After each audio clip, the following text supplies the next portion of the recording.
What is up, everybody? Alright, let me turn the music down a bit. Why do they have to go through this Wait, what?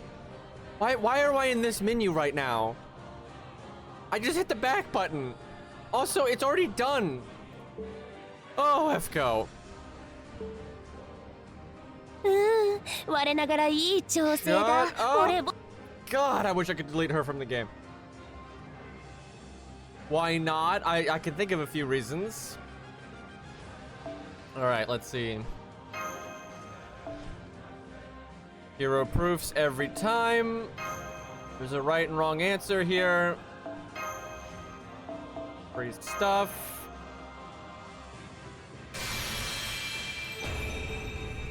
Now, I'm obviously going with Ku. Thank you very much.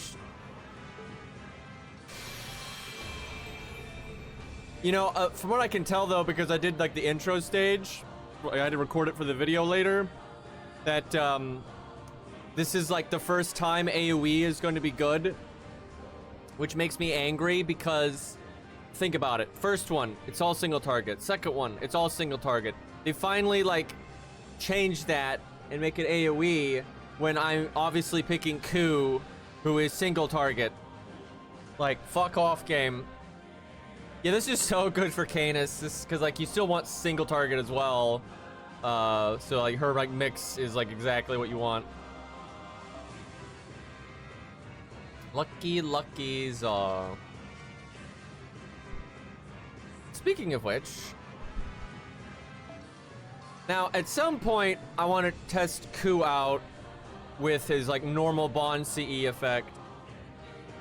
Just, you know, just see the proc rate and all that, and like, I mean, I've used it before, but it'll just be interesting to see if it gets any value. But when farming, that's not gonna matter too much.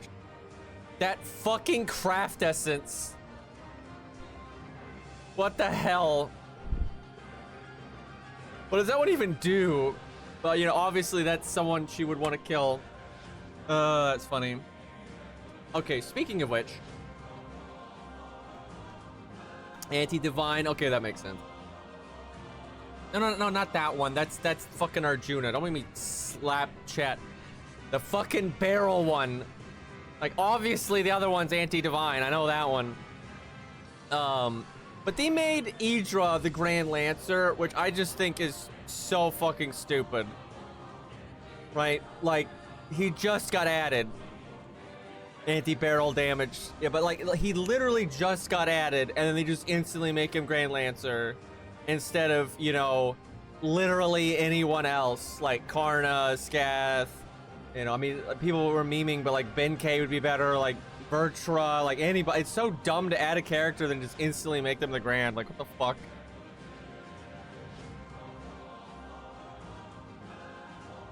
But seriously, what is the it's a mix of bond and QP, and it gives all attack. Interesting. Now that I think about it, though, I really should go with the anti-divinity CE here. I think mine is like level 90 something, though. It's not actually at 100.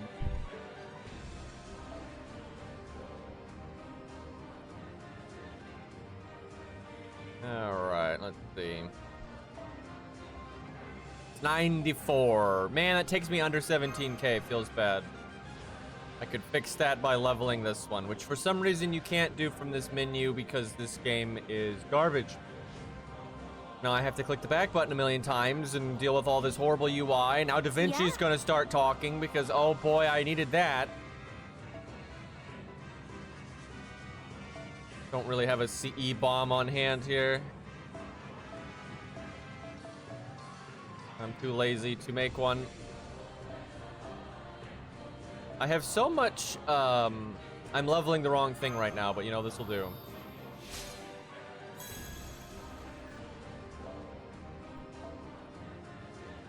We need the Da Vinci one. Which is QP. Yeah, it sucks. The bond one everybody wants doesn't have any attack on it, so it's just not very fun.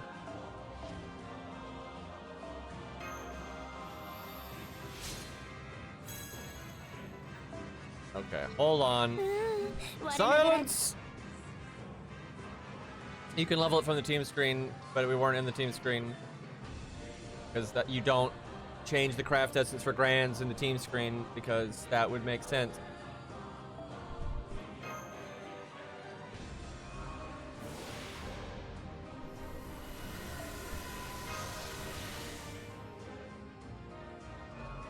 So what does Grand do? You get 1,000 attack and health, like even in all game modes, right? So if I use Ku in a free quest or whatever, he's gonna have 1,000 attack and health higher. And then you get in the Grand battles, anything that like allows you to be a Grand, like more specifically, you'll get your talent tree. There's like a Grand talent tree for each class. And then you get 3 craft essences, but they're like limited. You get 1 regular craft essence, you get your bond CE, and then you get 1 kind of farming oriented craft essence, like bond up or QP up or FP up, you know, stuff, master XP up, stuff like that. But yeah, is this like some bonus in FP right now? Like what? I mean, I'll take it. But anyway, you know, in most battles, you're just gonna get the 1,000, right? But I suspect the main story is gonna use your grands coming up. Seems logical that's gonna happen. 1,000 is a big boost. You're basically 130.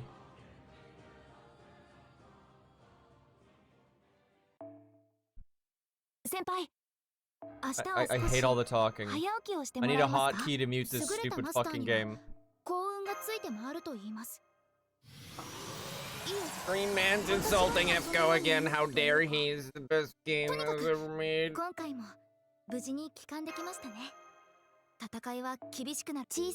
God.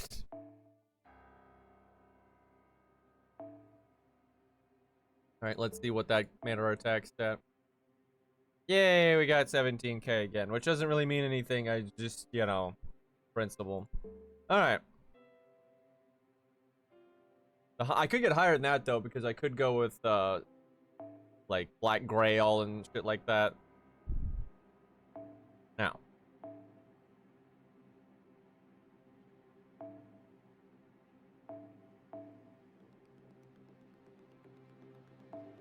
Well, we got Leonidas. I'm trying to think who's actually supporty. Oh, Scath, right? She's got battery and whatnot. Okay, Leo's a good pick. Let's see. I mean, he's got charisma. Yeah, Hector. Actually, yeah, Hector's no joke. You get that NP up and damage cut and all that. We'll show off your Ziggy. Wait, are you on JP? Because I'd be happy to show off a Grand Virtua if we can get one. Hydra is Roman deal. Wait, well, I mean, you can make him Roman. I was like, wait a minute.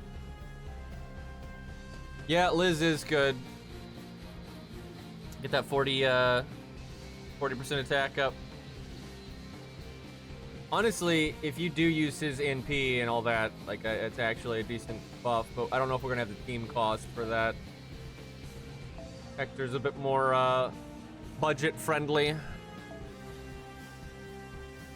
Who do we want bond with? Oh yeah, and you've got, Percival. Wouldn't mind getting Percival bond. Okay, no, it's Karnak, excuse me. Hey, look, we have all his buffs because during, like, events where he's rated up, you could do their interludes and stuff, like, even if you didn't meet the, requirement. So there's that. Oh, we don't have Carnisted over here. How about that?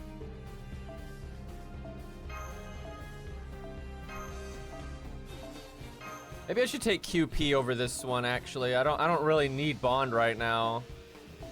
Not really that big of a deal. Like, who doesn't need QP? I guess the smart thing to do kind of sucks. I want to use Leonidas, but because Q's quick, I don't think that's the way.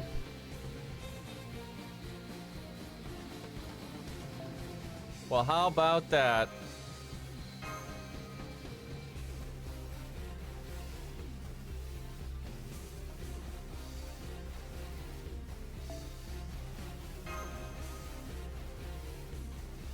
All right, chat. Let's see how much damage we can do here. Now, my Ku doesn't have any of the tree, any of the grand tree unlocked, so we're still missing a lot of damage. But we can see Canis here.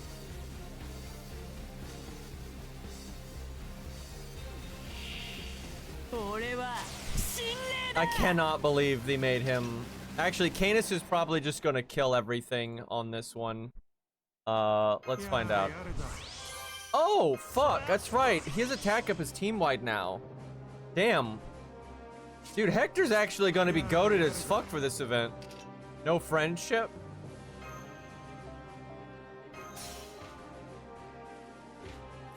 Let's see, so... I would need 10% more battery if I wanted to use a different CE that didn't have a starting NP on it. Oh yeah, and she has a battery too.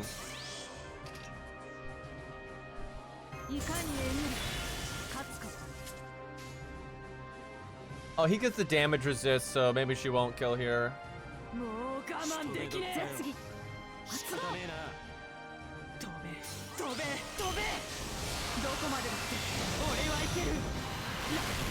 Yeah, a Grand Scath would be pretty strong here. She almost got him.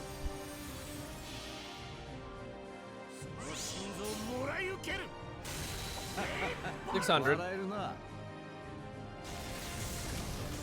We'll get higher than that though.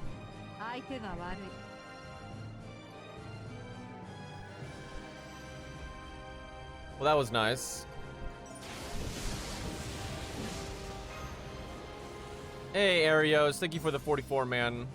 I think I missed someone's sub earlier. Oh yeah, Fishy, excuse me, Fishy, thank you for the 55. And fucking Lost, of course. He only says mean things.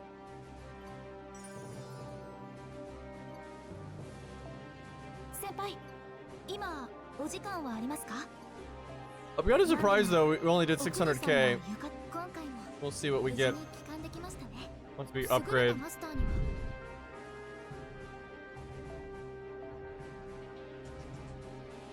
Yeah, there's 5-star foes, but they're not they're not as good as you might think. They're basically 4-star foes that just do more at a time. So they're just like a convenient thing from an event or something like that. Could be an interesting one.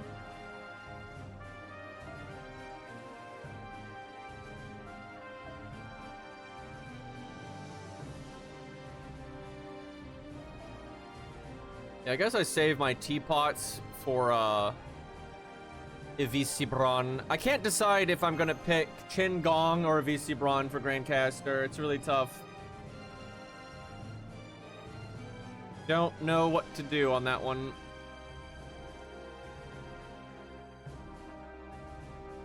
The triple CE is for Grands. Like, it's not like a universal thing, it's just for your Grand. And also, it's only for your Grand in battles that... So, I don't explain this. Basically, so if I use Ku anywhere else, he's still a Grand. He still gets this, like, special icon. He still gets the stat boosts and all that. But he doesn't get the talent tree, and he doesn't get the triple craft essence. You only get those in any battle they, like, designate as a Grand battle or something. Which right now there's not a lot of them, but there's probably going to be more in the main story later. But basically, sometimes you'll get the triple craft essence in the talent tree, and all the other times you'll get the 1,000, and you get the special icon and all that.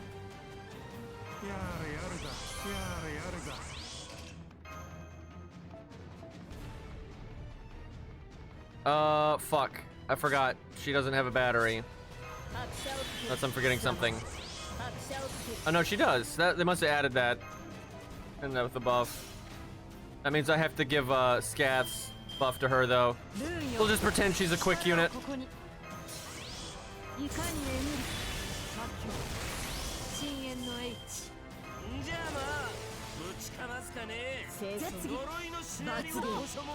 Let's see what she's got. Oh yeah, the UI is a catastrophe.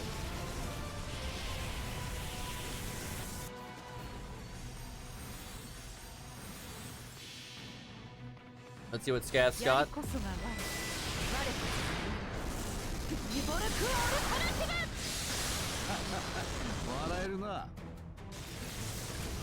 Pretty good considering she doesn't have a damage craft essence and she's 90, etc, etc.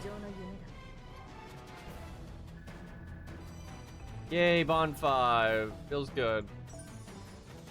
Oh, shit. Maybe I should give Ku the hero proof thing because most people don't even know what that is though, and they just want to summon FP over and over. Look, chat, look at this. We have a new guy and you guys Sansened him. Look at this. How could you, chat? Look, his first message is just crying, chat. You should feel ashamed of yourselves. I like how you're just doing more Sansons. More blood. Keep being mean.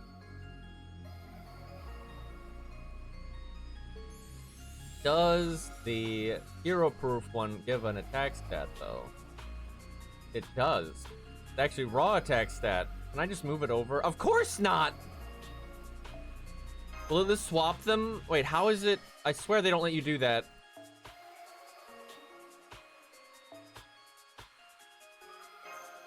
Do that for now.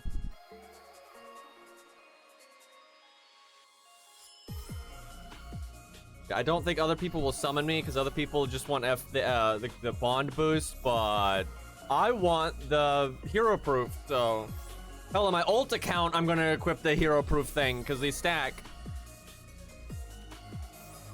Like, brah, I need so many of those. Oh wow, he's already got the Lancer CE. Who to try out, chat? She's gonna be busted. And she can, you know, pick. You could be AoE or single target. Reshigal is pretty good.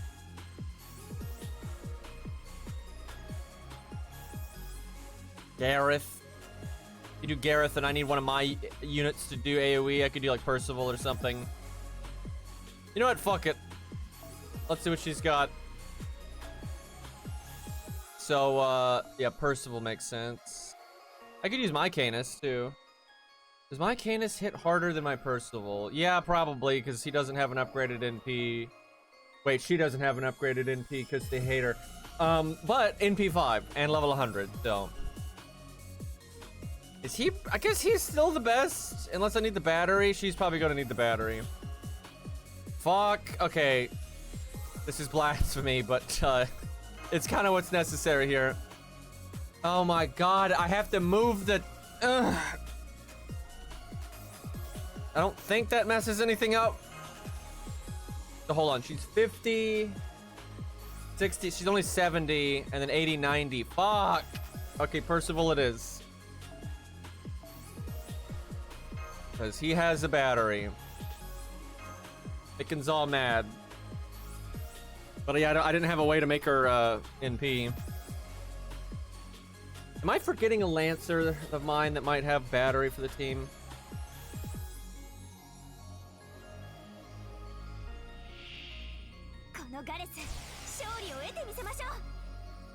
Yeah, you're never free.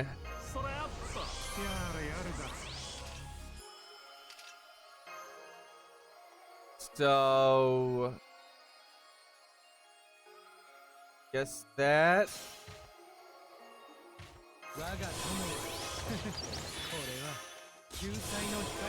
Man, Scath keeps having to do the quick up on somebody that doesn't have quick.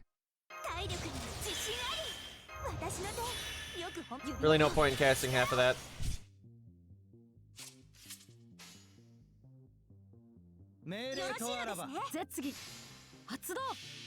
I'm a little worried Percival's not gonna kill.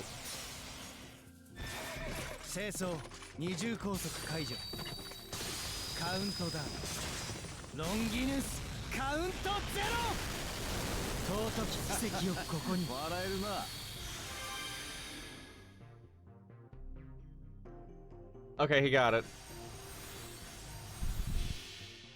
It's probably not gonna work in future.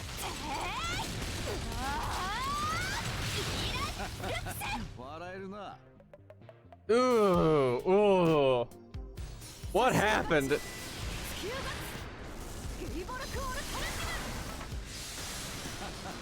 Scath did more, feels bad. I guess, no, she's 120. I'm surprised she didn't do more than that. I mean, I know she's a 2-star, but like, still. God, I need so many of these. Because we've had plenty of 2-stars fuck shit up. Like, you can get huge damage out of some low stars.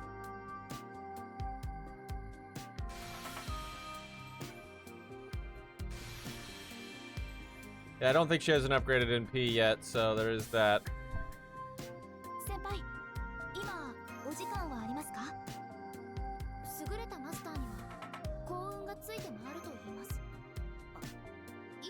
Look at all this free stuff.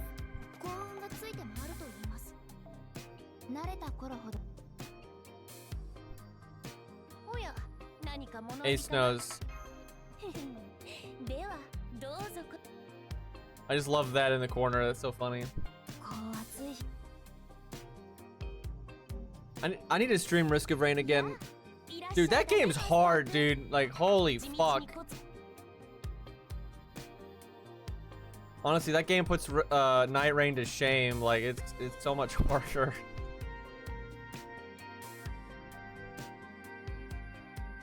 Well, Coup is rated up. I wouldn't mind getting some Coup coins in case. I really get the feeling they're gonna do something where you're gonna need more coins. Well, it'd be nice to get her. Can't say I'm the biggest fan of that thing, but good one for your Proto-Coup. Hey, you can get Canis. Yikes, though.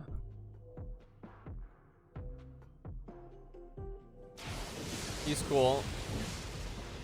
Hey, Mr. Iceit, what's up, dude? Man, Cou's in 3 of these. I'm pretty sure that's like the most they've repeated a 3-star. I guess they figure when in doubt. I think Proto-Coup is in 2. What is the best one? Probably the Scath one. I mean, it'd be cool to get one of them. Valkyrie's already in P5 though. It's tricky. I don't want Liz at all. And I got Scath's already at a decent NP rank. Beyond would be fine, but Liz is pretty yikes. I'm not gonna roll much. If I do, I just use like summon tickets here. It'd just be nice to get a copy of Coup or 2. Fuck it. I don't think I did see Fion's anniversary stuff. I've seen a few of them, but I haven't seen a lot of them.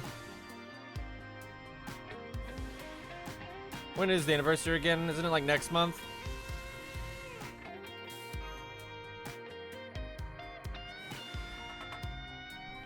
I like how we get Geronimo.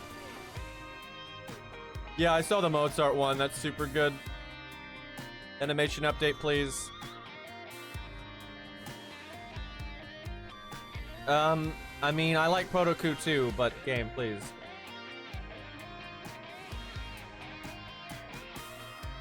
Like, can I get one?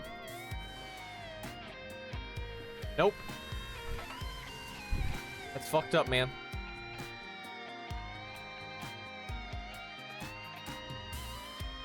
Oh yeah, we can probably do some of the tree now. Chat, give me the short of it, like, what's the key stuff? I know they've been different for different classes.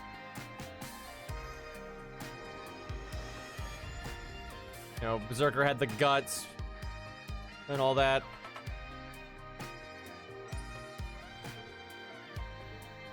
This extra attack's gonna be so strong. More attack power at low HP. Well, that's good for Ku.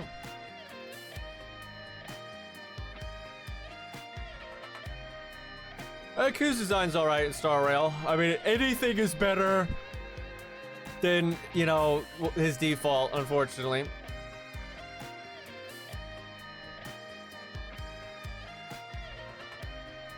There's a PFA one. What activates it? That's actually kind of bad for Ku though, because it'll no effect if you don't time it right.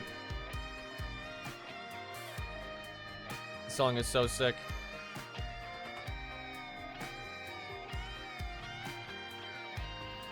Every 4 turns on a non-NP chain. Literally just don't use your NP.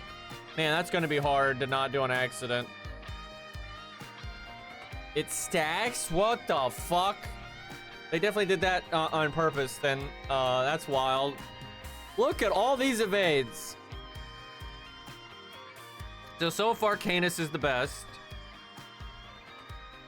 Let's, well, let's try this out, though. It'll be fun. And then, wait, did that nuke my other craft essences? Oh my god, I think it did. When I swapped it around, let me see. Oh, thank god, no. Okay, yeah, fine, I should stop using those, whoops. Buff, see here. Oh, she's not even bond 6. Oops. Also, she needs coins, I remember, so.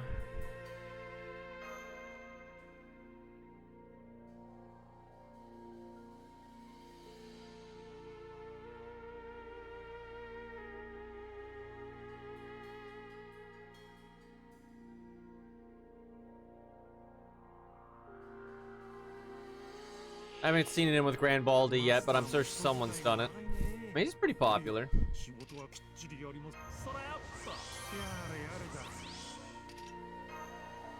This is a good setup for Ku. Because you get the buff from Percival there.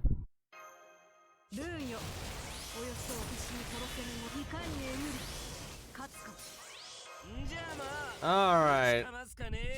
Let's see it. I kind of want Scath to be another AoE though when we get to the higher like farming stages.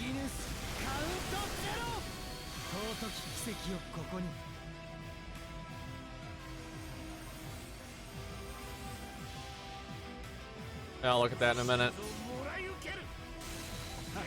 Okay, so what I'm getting out of this is that quick up you get from the talent tree is massive. Now we did have more buffs that time, but still, that is a. And did I mess up the first time? I wonder if I didn't use the attack up from Guts or something. Because what we gained there was the buff from Percival and then the buff from the talent tree, and we almost doubled our damage.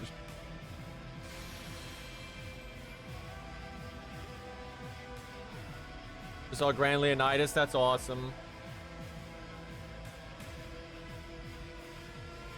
Damage received while you have evade is capped at 5k. 5k is still a lot, but if you are fighting a crazy hard boss, that's good.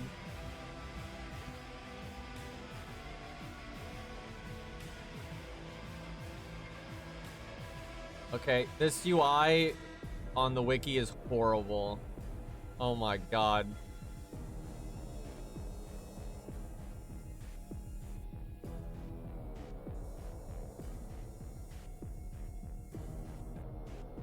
Oh man, the quick one's awful. Increased critical star generation based on lower HP. That's so garbage.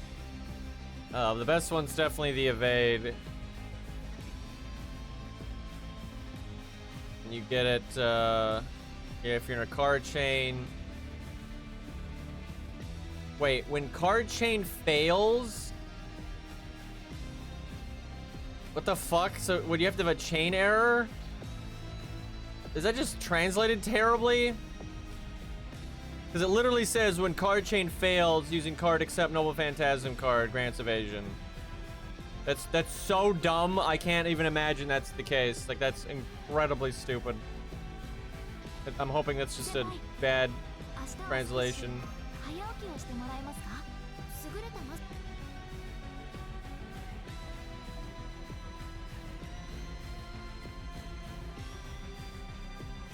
Oh, let's see. Honestly, I think Percival is going to be a really good pick for this because he buffs himself and the team.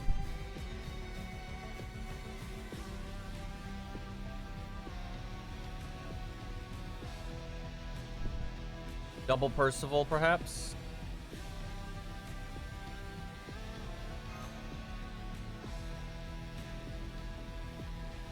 $57K to go. Pretty sure it's a Google Translate error. I want to know what the hell it actually is then, though. So the art up is 20 to 50%. I don't know what affects if it's 20 or 50%, though.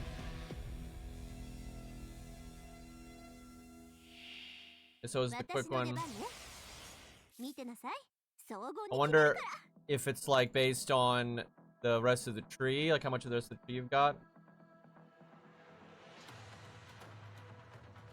Like if you unlock more stuff, the quick up gets bigger. So right now it's 20%. So that means our massive damage increase was not from that. I must have messed up the first time I buffed Ku then. Because it's literally the only thing I bought, so it's only 20%.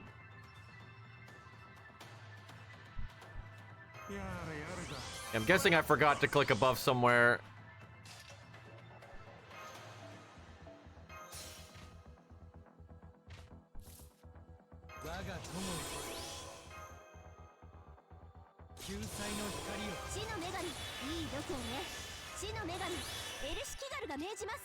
Alright, she can probably kill all of it on her own. Just in case. I have a lack of faith here. We leveled Dex for some reason.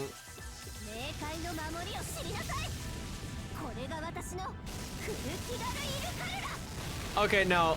I should have leveled Faith. Holy fuck.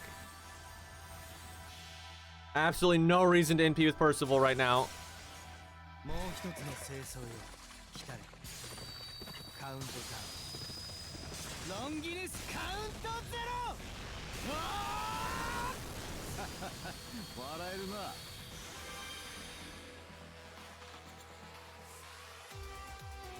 Yeah, it's either you have to NP or you have to do anything but NP.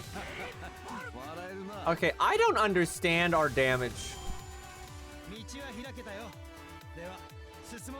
I don't understand. Why did we do over 1 million that one time and then we do 700K? I'm so confused.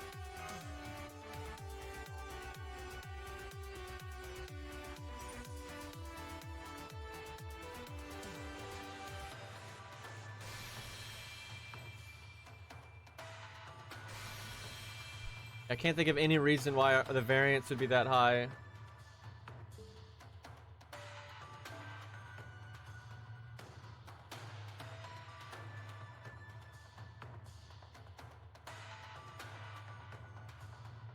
There's another version of this song. There's actually 2 other versions of this song. This is probably the best one. Wrong button. Yeah, but like the first time we had Scat's buff, and like we're replacing Scat's buff with 20%, so it's only a 30% difference. And I'm pretty sure the first time we did it, we had it. So this is like more Master XP or some crap.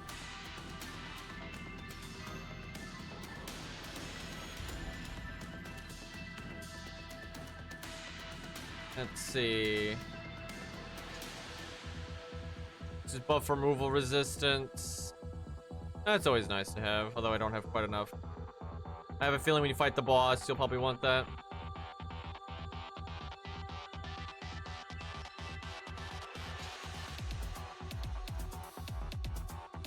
Yeah, 10% MP damage will help, but still, like the variant, we did like 1.2 million or something. Like the hell. I don't know. Maybe low high roll and scath and the bond CE.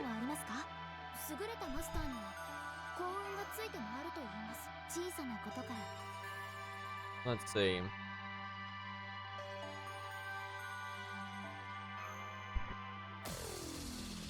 We're almost to the top difficulty one, so we're gonna have to take it more seriously in a minute.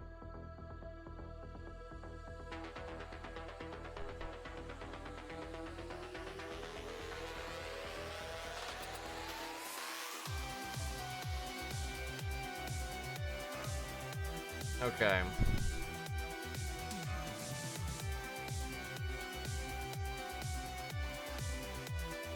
And we need to play the Blaze Blue roguelike. I think that's the best roguelike in my opinion. Game is so good.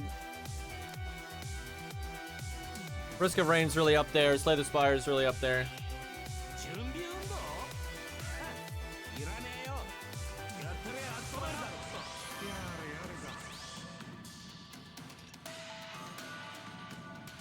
I could always replace Hector with Scath or like Percival if I need more AoE, I guess.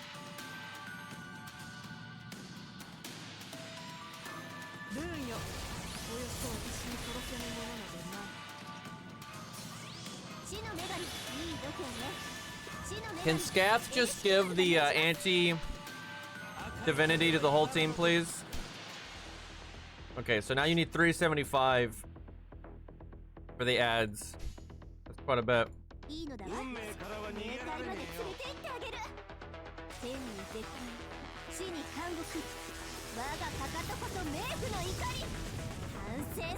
Ramps, I see him up there. They're gonna get more health too.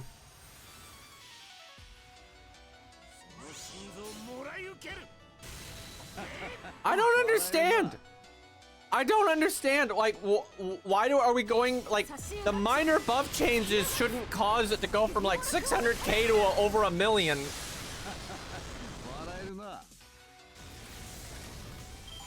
I'm so confused.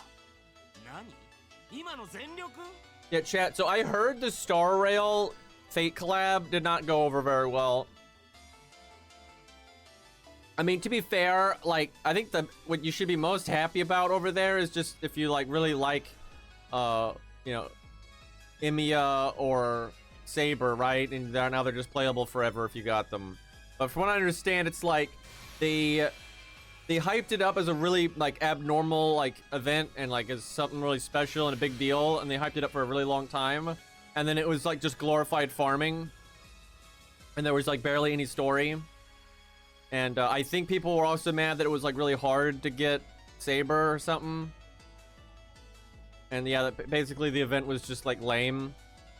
But I mean, if you like the characters, I haven't even looked. Did they like do a good job with like the sound effects and character animations and shit like that? I didn't even look at that.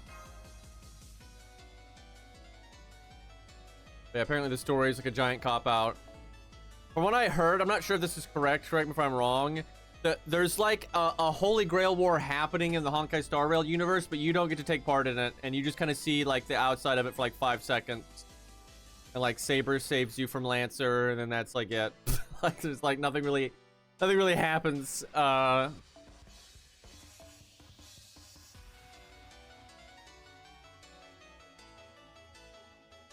English version doesn't have him say the chant. What the fuck? They even made an English chant. Like way back in the day. Did they just forget? That's so weird.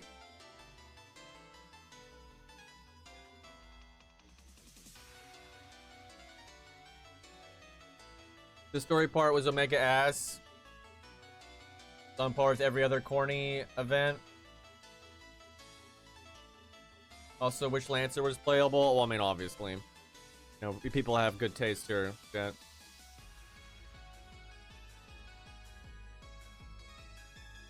Hold on, let's see if we can upgrade. We're like really pushing it on damage now. And this is the hardest one.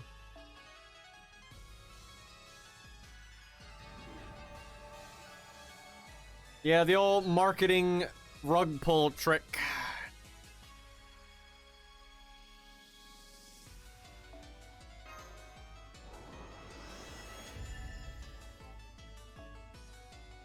Alright, well, that gives us a slight damage increase.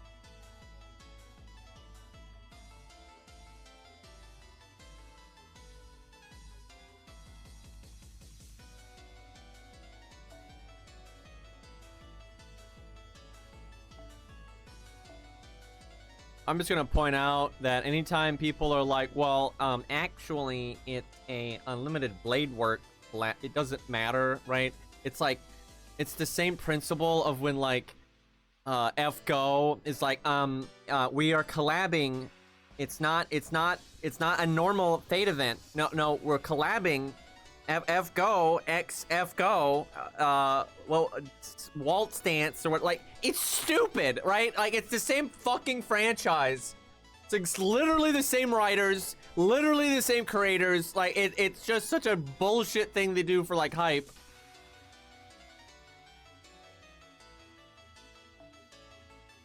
Like, seriously, acting like when Fate, like, when is like, you do like Fate, FGO, X APOC or whatever. It's like, that's so stupid because half the APOC roster was in the game day one, right? So it's so silly. It's not a collab event. It's just an FGO event.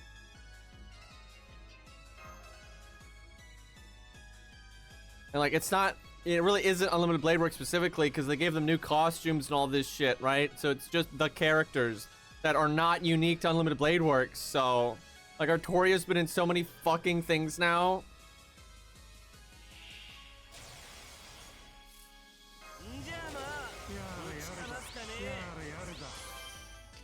Because it's not like you're using the actual, you know, story elements and masters of Unlimited Blade Works or anything. You know, you're not.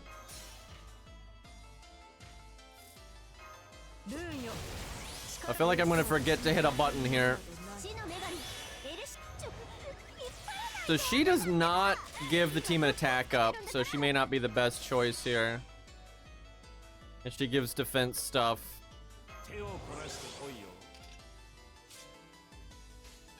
500. Okay, we might be pushing it now.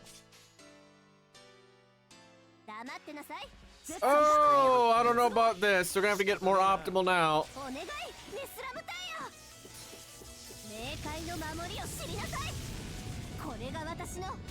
Seriously, 500k. That's damn it! Damn it! Damn it! Damn it! Damn it! Damn it! Damn it! Damn it! Now we're NPing into the void here. Honestly, it's probably faster to just reset. I should have seen Ku's damage just to see it. Probably was like 300k. I don't know. His shield's not so great that you wouldn't do any damage. Probably 50%.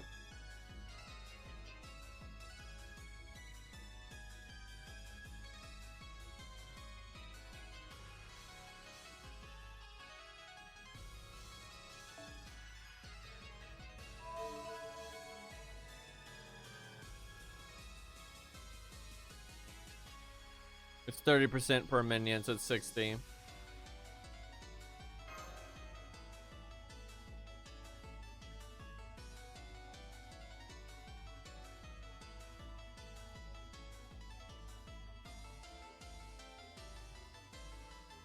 When all your grands can work together, remembering what their trees do is going to be so horrible. Like, it's just going to be completely ridiculous. Is his quick up only one turn? Damn it, it is. I should have waited.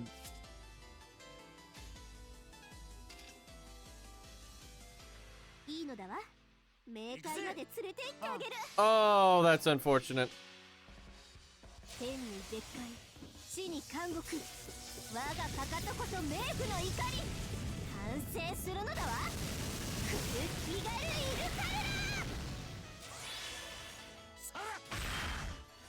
$34k. Good enough. But now we don't have the quick up.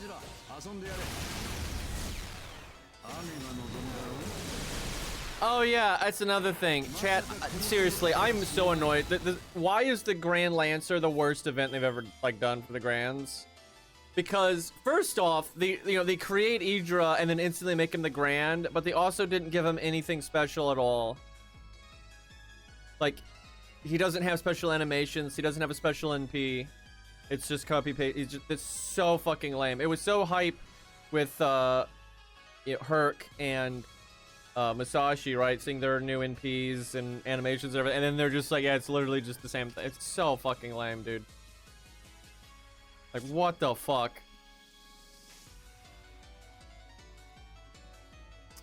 You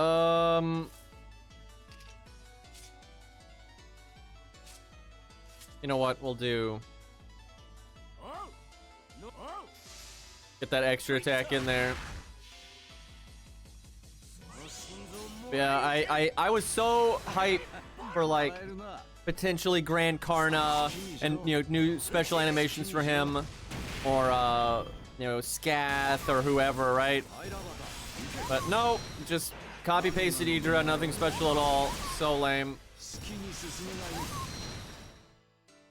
I'm kind of worried now because some of the other Grands might be lame like this. I think they're just being lazy. They just didn't want to make this stuff.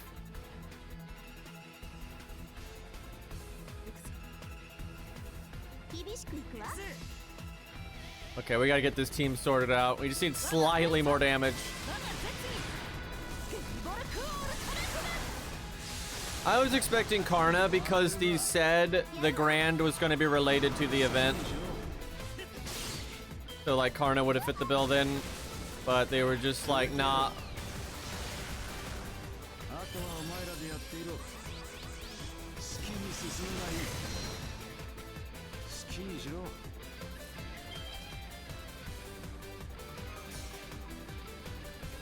No debuffs, though.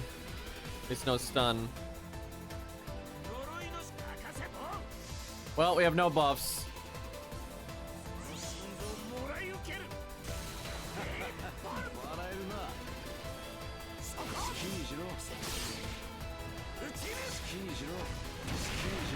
Big extra, though. Alright, let's see if we can clean that up.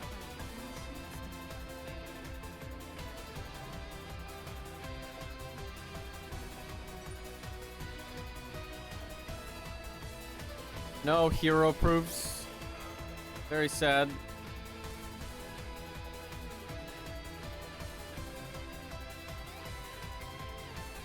Yeah, they exhausted all their effort with the first two Grands, and now the rest of them are just gonna be lame as hell.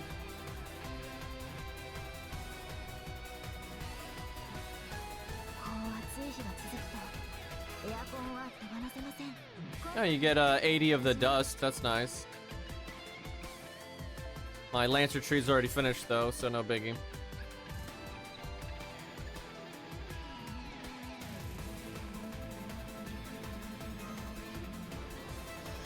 Just buy that to buff how strong this. Can you check? Like how it literally just says 50%, but not what the wiki says, but maybe the wiki's wrong. I don't know. Weird. Not that FGO's tooltips have ever been accurate.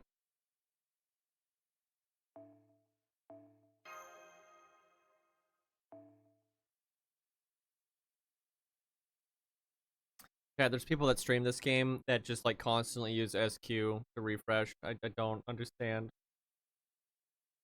I don't think they have a team-wide. I think they do have a team-wide buff, but I don't think it's quick or attack up. Man, I want to see that Karna, but he's not gonna have a buff for us here.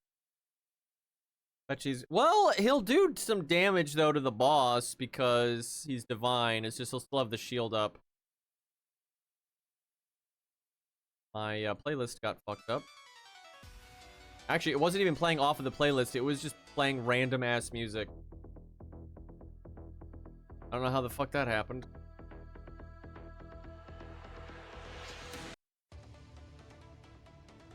I swear one of these days it's just gonna start playing like some anime opening and I'm gonna get copyright smacked. Give me some bullshit like that.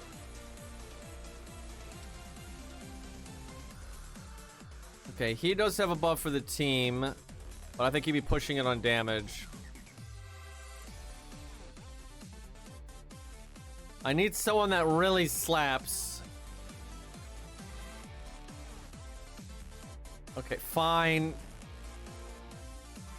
I think I have to use another AoE servant though, because like the minions aren't divine, I would assume.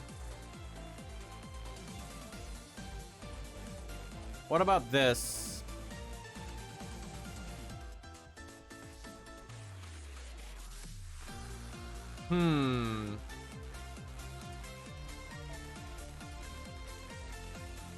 This song is really good, but the character it's for wasn't in Relink, so I don't know who the fuck they are. That's literally my extent of knowledge of Grand Blue. It's like, if it's not in Relink, I don't know what it is. Apparently there's someone named Tiamat, though. That's the thing.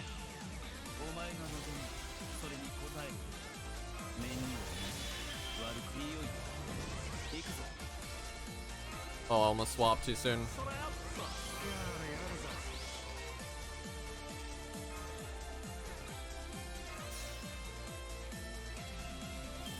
Yeah, I think they've got like... Oh yeah, Lancelot's in Grand Blue. Yeah, he was cool. And Percival. But the, apparently there's like all of them. There's like all the Knights of the Round are in Grand Blue. Is Boris chat any Grand Blue knowers? Because Boris is never in anything and he's awesome. That'd be cool if he was in that.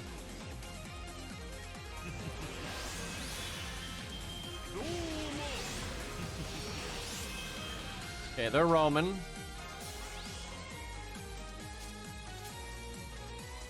No Grand Bluers, chat.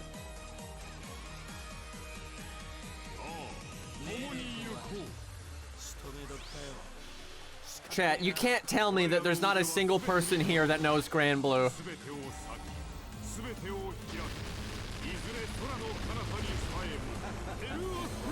I swear chat's gonna start dropping like some of the most dumbass information now. Guess Grand Blue's dead. No, Boris feels bad. Why is he never in anything, dude? 3 million?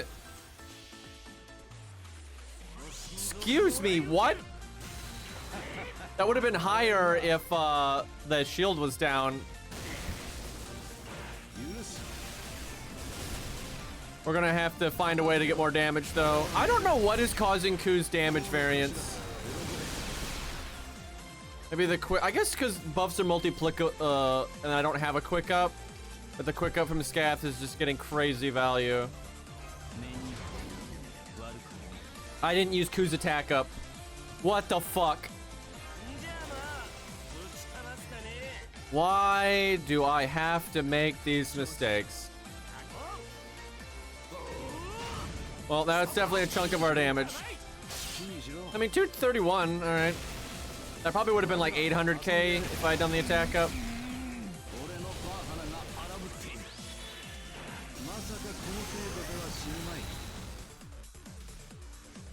Man, I want to see Karna's damage now if the shield is down. Heroes kill with their eyes.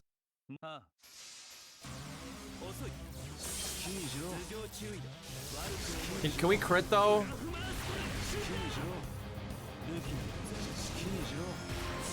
If any card had crit, we would have killed him. Okay, you know what? Fuck it. He gets the NP.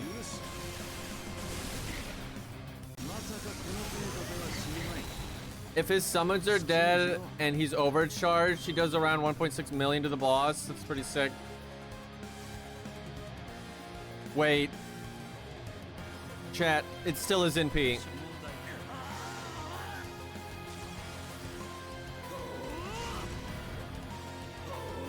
He didn't do it! Karna, you son of a bitch! Not that the spin's bad, it's just, come on, man. Wanted that spear throw, it's like the best one in the game. He's holding out on us. Hey. 5 coins and 3 SQ. Take it.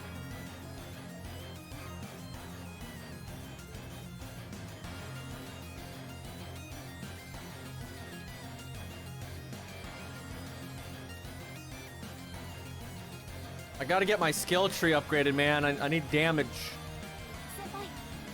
Ooh, 10 million QP. Don't mind if I do. More of that, please.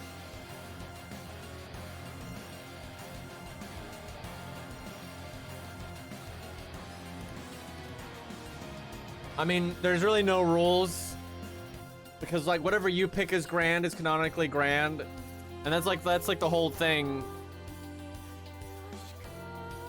Like, you know, the story, you're getting access to just whoever the fuck you want to use the grand system. Also, I don't see how Hydra doesn't fit because I don't think they ever said any of the qualifications to be a Grand Lancer anyway.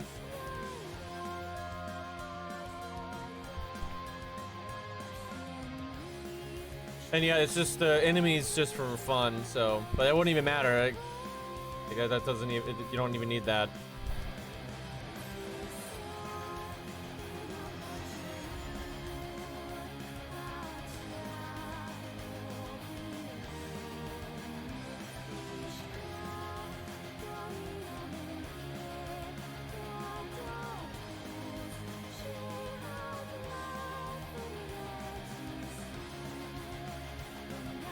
Canis is canonically a grand because I said so. Actually true. He's fucking awesome, but we really do need AoE here. Well, Hector does give us a buff. I don't think this is going to be enough damage, though. Like, you get Hector and Romulus, but I don't know about that one. It's also not that many buffs. I mean, it's an upgraded NP. Fuck it, let's find out. Hopefully this Hector's got his class tree upgraded. I bet you he doesn't, because it's a lot of farming. But maxing out the tree is a good damage boost. I don't know what button I hit.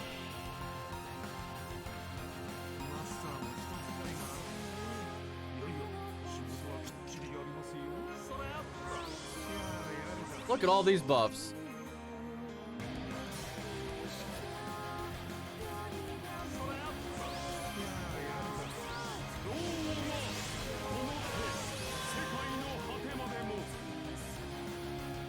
Man, where's Boudica? Wait, I wonder if...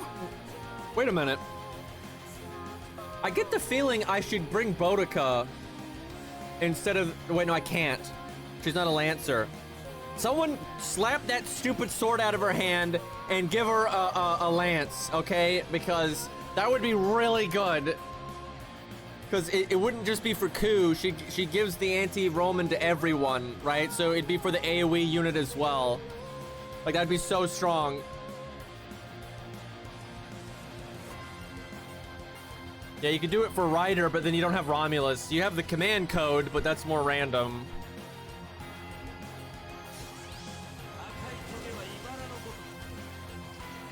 This angers me so.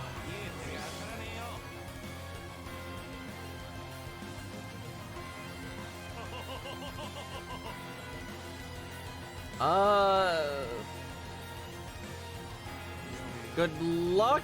I don't know. Well, fuck it. I can always reset.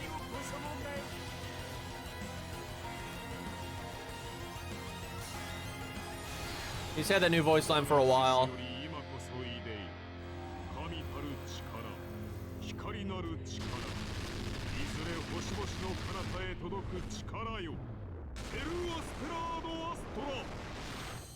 We're in slow-mo.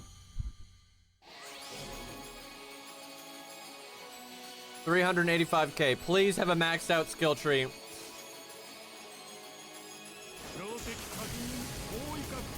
Got this Dragon Ball Z music to remind us that Cell is the best villain in Dragon Ball.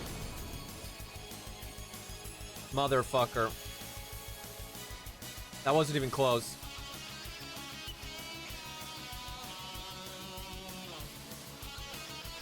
Karna would have killed, true. Because he's green. Honestly, no, but that helps. That obviously makes it even better.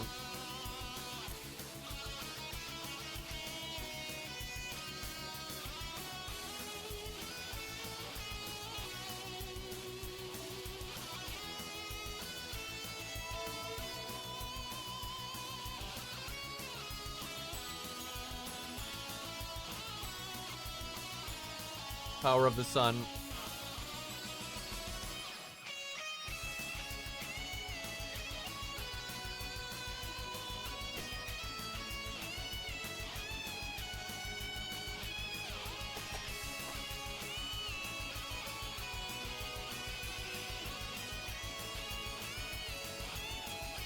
Well, there's no way they're killing. So,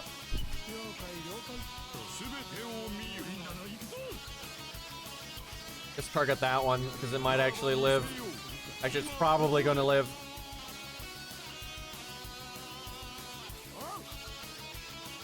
We're still in slow-mo!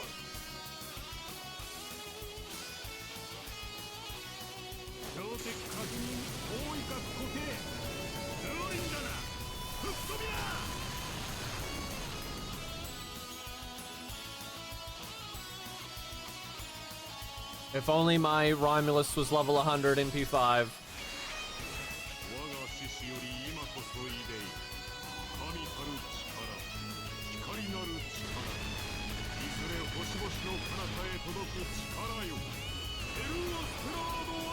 That is a really cool NP though.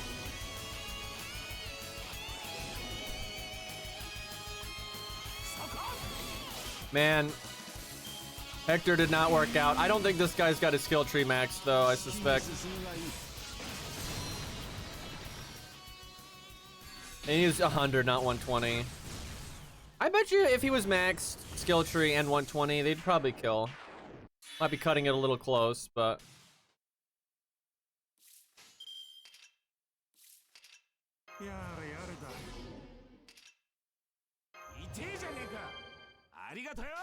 Man, this card spread is kind of garbage. That's all I can really do. Man, the playlist just keeps breaking.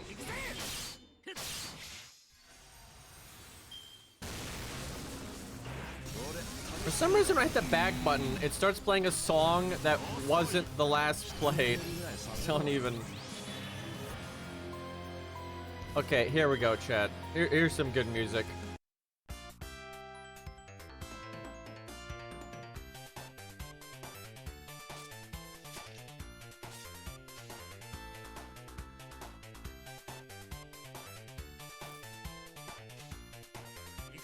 Mind you, chat, emerald is a shade of green.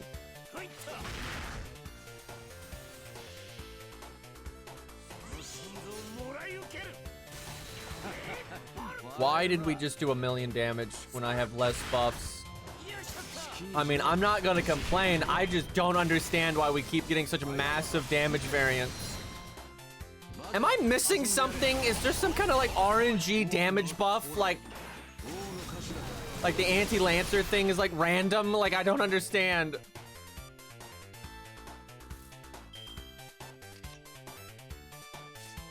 Also, holy fuck, he did damage.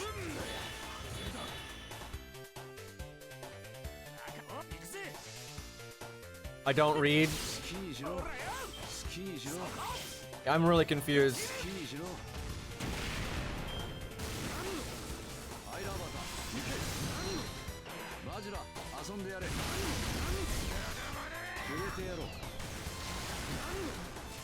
Well, thanks for the buff, champ.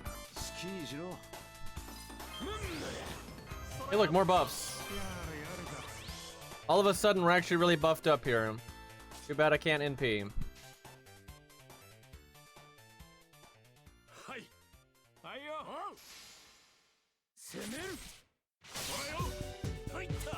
If we had crit, we would have killed.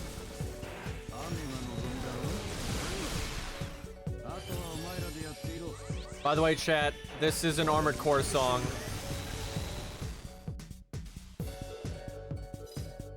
It's the most like Lost Kingdom sounding song in Armored Core.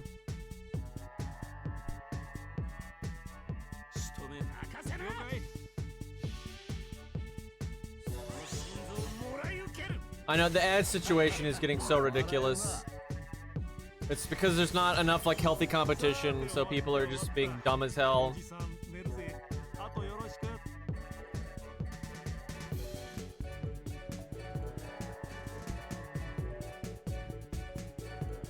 $29. Okay, you've got a chunk of QP. The song name is Milk. It's kind of an odd name for an Armored Core song, but you know.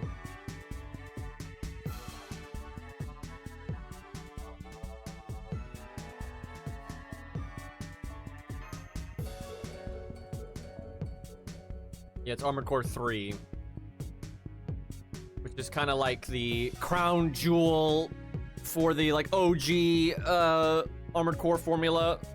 It's like Armored Core 1, 2, and 3 had a very similar gameplay style. And 3 was like the most advanced version of it.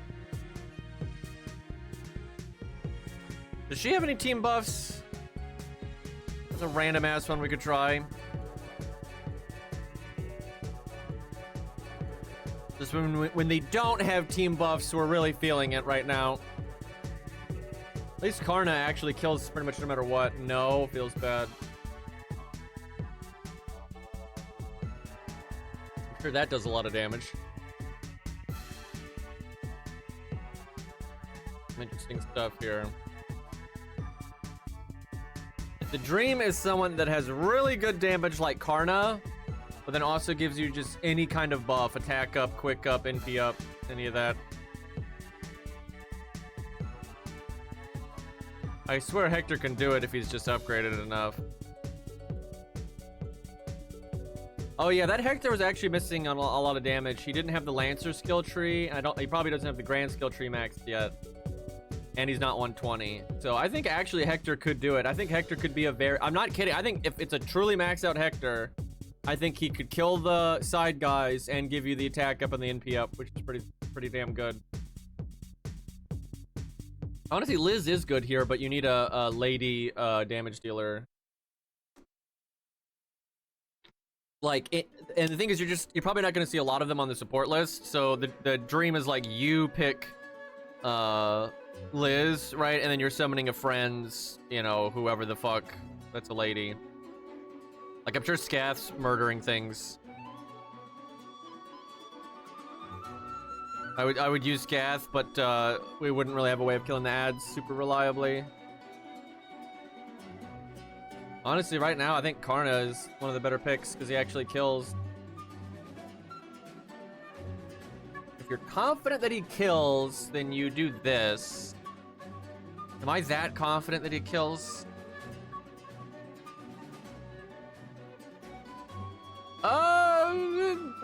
Yes. Iguasu's theme. God, Iguasu is somehow awesome. Isn't that weird that like when I think of Iguasu, I'm like, what a great character, even though like he had to go full circle and being lame for that to happen. But yeah, he's one of the best characters in Armored Core 6.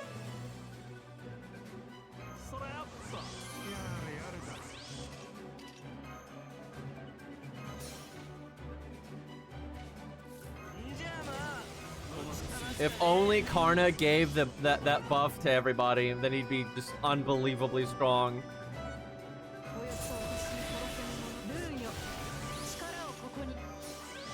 Yeah, we don't have that many buffs on Ku now, because nothing from Karna. I could have Scath nuke one of them. Nah, she probably wouldn't kill it, so Karna could do more damage to the boss, but I don't think that'll work.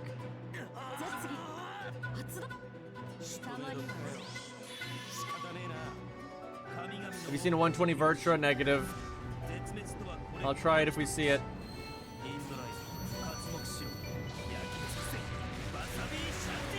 Yeah, I don't know if the ads are dropping loot or not. I haven't paid attention. It doesn't look like they're. I don't think they're dropping loot. They've done that before though, where you get more drops. But it doesn't look like they're doing that. Yeah, if you had like a 120 scaff and you could do Black Grail and then you have like Liz, you could probably just blow them up. Especially if you've got the Lancer skill tree and the Grand skill tree. Turn the sound down a little bit, can't hear myself talk. Fucker lived. Where my I didn't really need to do that, but where my coup cards at?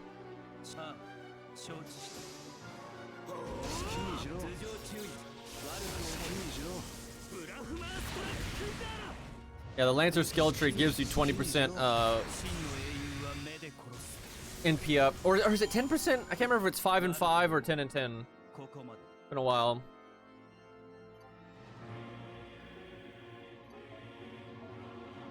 But yeah, if you can sneak in a Black Grail and get your NP somehow, like if someone else has battery or something,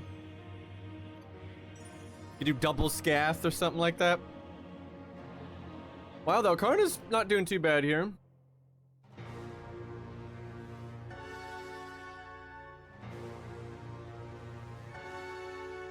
So wait a minute, my coup would be at 90% NP if I did Black Grail, so I would need somehow to get another 10.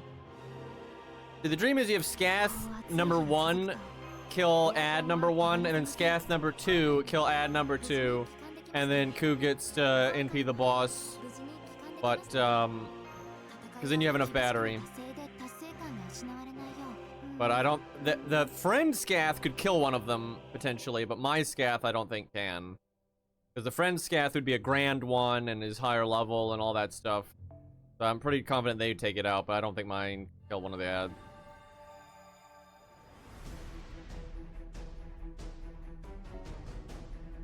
What's this do? Let's see. This charges own EP gauge every turn, 5 to 10%. Well, I could blow up on turn 2. If problem is it's not 10% until you get the tree higher.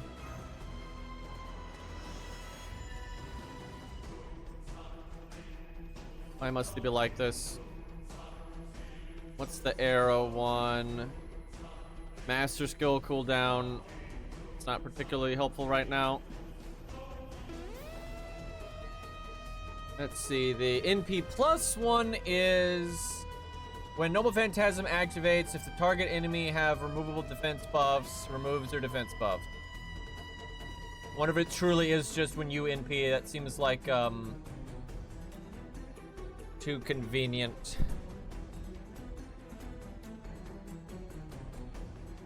It says it gives you a damage up 5 times. What the hell? I wonder if that's the removal 5 times.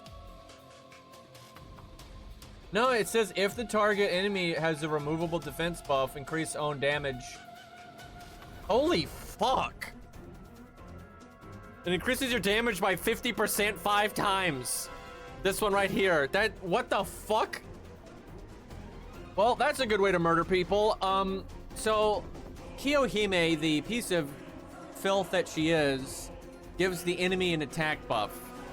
Is there anyone that gives the enemy a defense buff? Because that would be nice.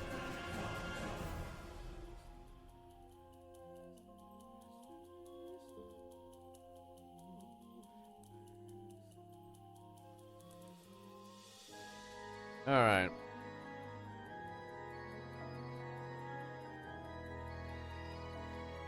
Yeah, Kyo gives the enemy an attack buff, like just regular Kyo, not the I don't know if the Lancer one does. I don't know what the hell she does, but just regular Kyo. If they don't have a defense buff, huh? I don't trust it either way because everything on the wiki is worded so badly and it's clearly a translation fuck up that means nothing. Like it could be that or not that, and it would like it just would not surprise me either way. So, yeah, we need to unlock that one though. That's super powerful. That means though that friends that we are summoning can get that too.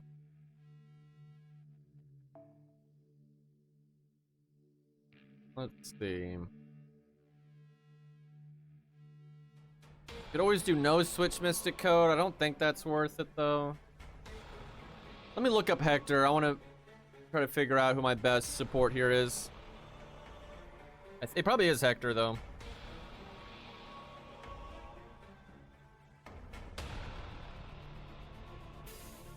So he's giving 20% NP damage and 20% attack up. So he's giving a 40% damage increase. I mean, that's pretty damn good. That's crazy that little old Hector is giving that much support.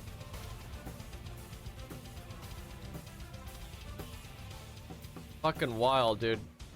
It just sucks though. I'm so close to Ku being able to use Black Grail.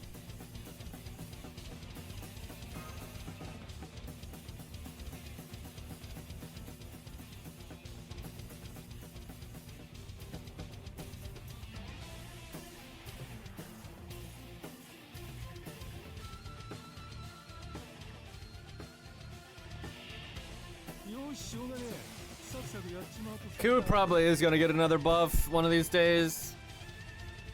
Whenever they just find the time to do it. They're probably gonna buff his third skill. Like at this point, with all the other crazy buffs they've done, I would not even be surprised anymore.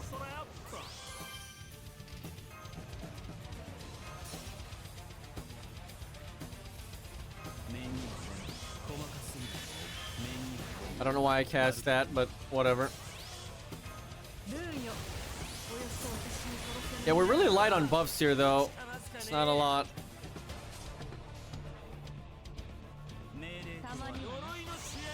Really should have Ku NP first for the defense down. Although overcharging it makes it a bigger defense down for normal cards later.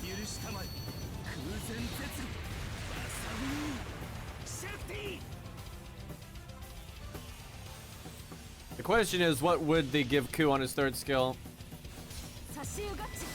Everyone always says battery, and I hope not, but that is the kind of like boring bullshit that they would do. Full heal. I don't think they would do that because it's a short cooldown, so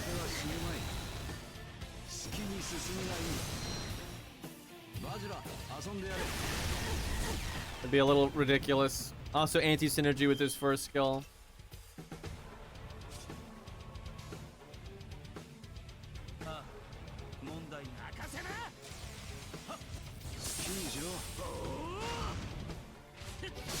And we gotta get this Lancer tree going. We're missing out on so many good effects.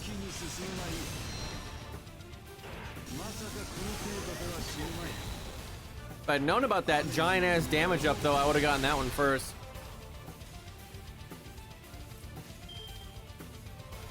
Let's see that extra attack.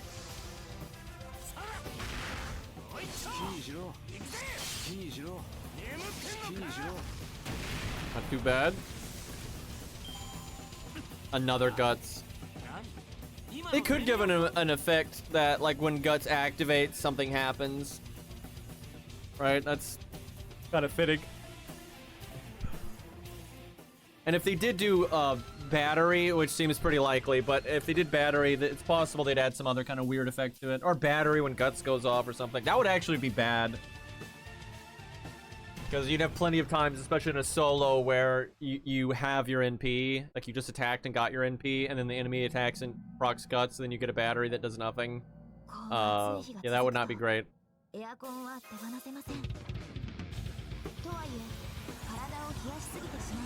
Always nice to get these.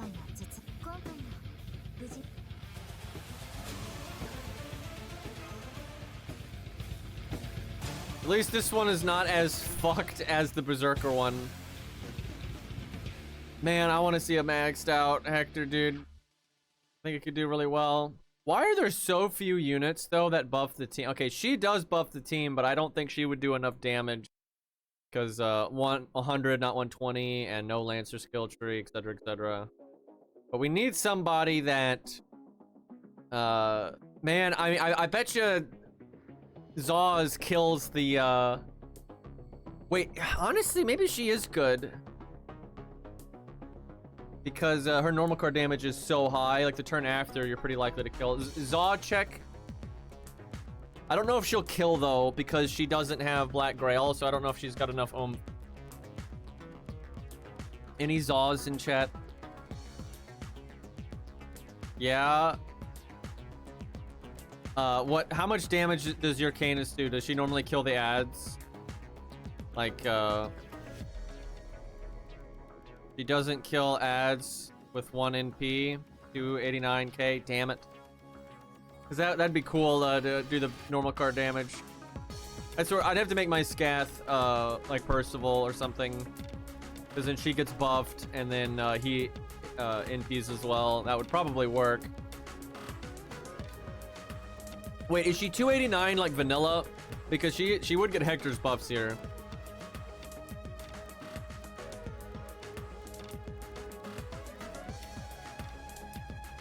Oh, there's a 120 and Lancer skill tree. With buffs, damn. Oh, there's Romulus. Do we try Romulus? What about double Romulus so there's more Romans? He's got the Lancer skill tree. Chat, we have to try. How did it, wait, how did he do? Why would you do this? This motherfucker. He did double bond, bro. No one needs bond that much. Why would you do this? Dude, that's so fucked. We could have had so much I so wanted to see that. Oh my god. I mean, maybe he does well anyway, but we're missing out on so much damage here. Like, who the hell cares so much about bond, dude? Like, I do need the Karna coins. Oh my god, I'm so annoyed that this man did this.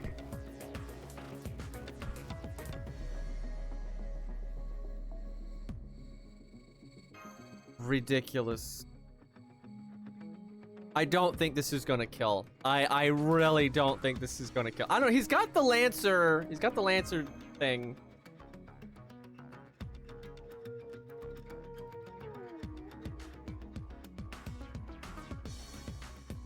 $25k HP. Yeah, I know, that's a lot.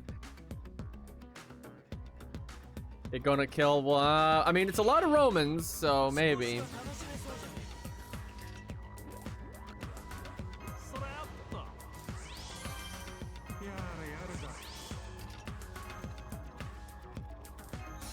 Can we get a free Virtua NP in here?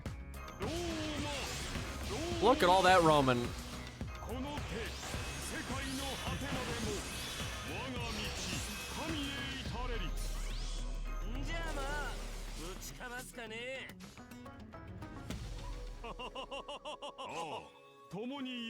Chat, will it work? So he just got the evade. So I think it's you use your NP in a chain and you get it. Guessing the other cards have to not be your cards though.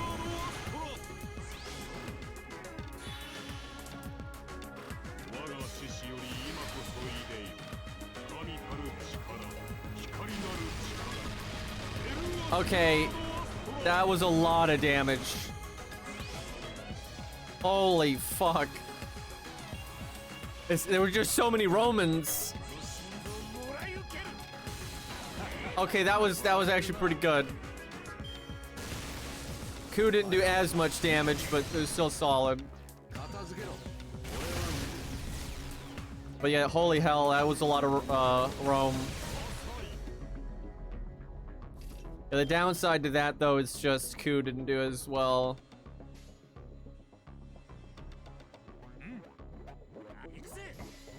If we max out the the Grand Lancer skill tree though, I don't think it would matter. I think he'd do enough damage then.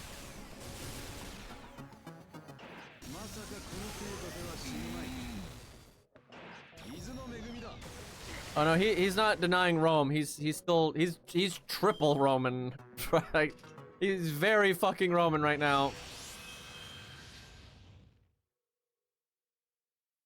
Let's see. That sucks that the deck shuffled this way.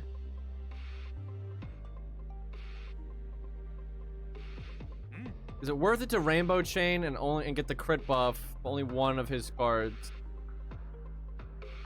It's 60-60 if I do like Buster Art.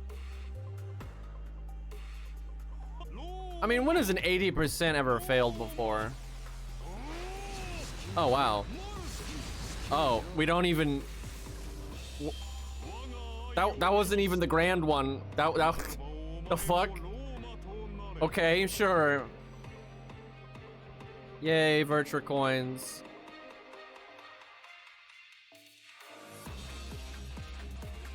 You know, fuck, I should have sent him a friend invite. God damn it. I want to see the rest of his list too, because he clearly Romulus is his favorite character because he's got like the faux paws and everything. So I'm curious what that man's taste was.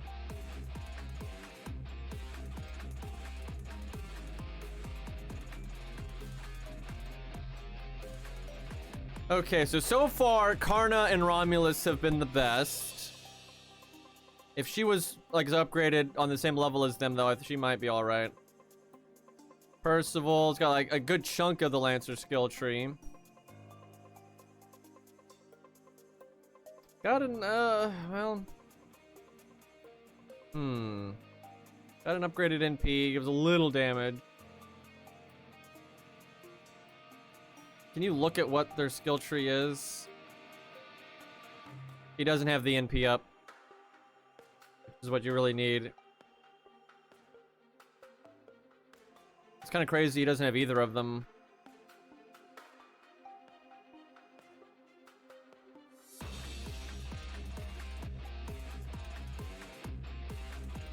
She'll do plenty of damage, but I don't think her attack up is for the team. Okay, so it's 10% NP damage from the skill tree.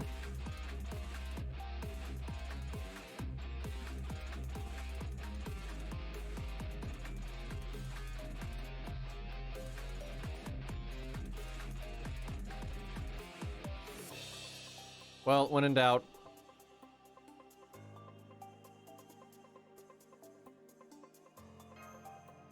I just need to upgrade my Q a bit more from the skill tree. That will really help.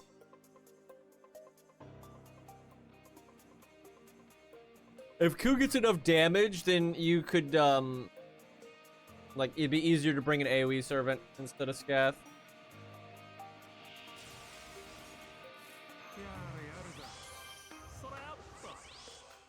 I am such a fan, though, of Hector giving us 40% damage. That's awesome.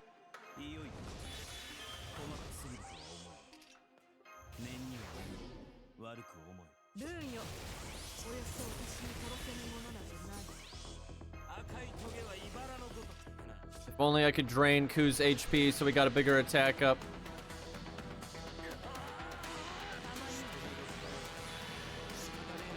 How is it, chat, that Ace turned out to be one of the best things I could summon in the Saber Grand, and now he's got one of the best things to summon in the Lancer Grand?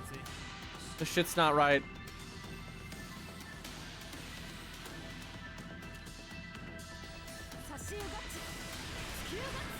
Saber was all over the place, though.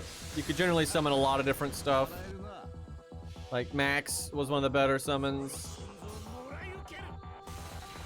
Why did I do so much less damage? I am so confused by the damage here. Something weird is going on for sure.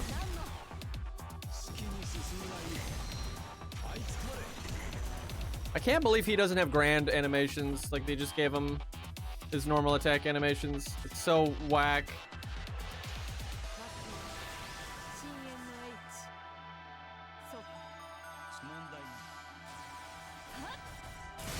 It's a pretty big crit.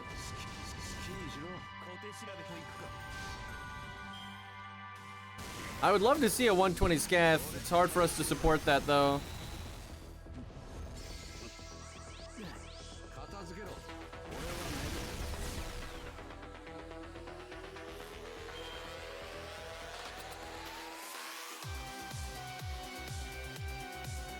The song is playing a lot.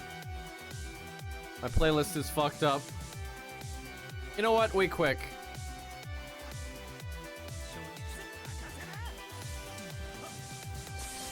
How did that not crit? God damn it, game. It would have killed.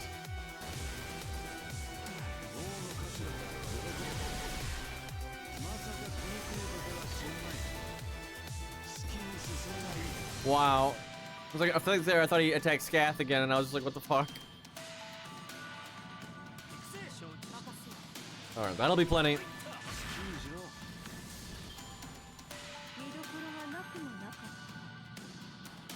I'm playing the Blaze Blue roguelike right now, so it fits nice.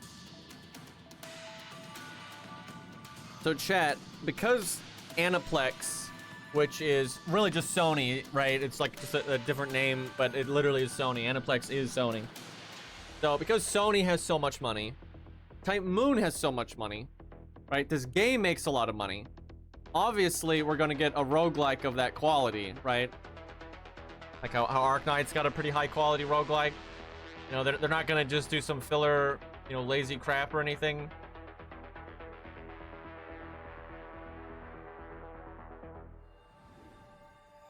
Do they have to play that animation every time?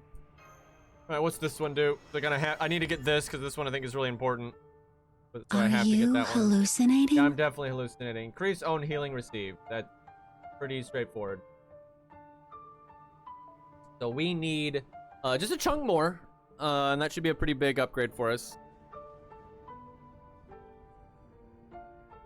We'll get gear before that. Don't even joke about that, dude. Can you guys imagine if they tried to transfer this game into like gear? Like all units have a gear. Oh my god, don't even. That is just like, okay, Satan, calm the fuck down.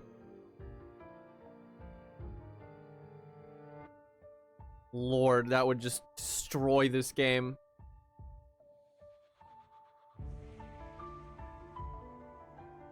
Damn, they don't have the NP up. Oh, hey, I think it shows the Lancers, the Lancer tree. That's the other number I see. So 16 is the grand tree. Ace, how do you already have it at 16?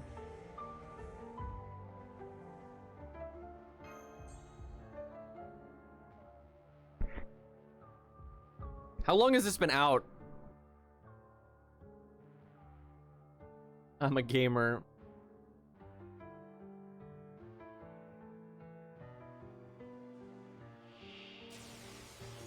$12 hours, Jesus.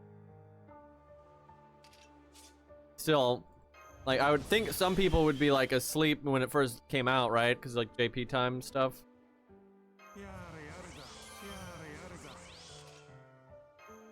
This would honestly be so ass without Hector.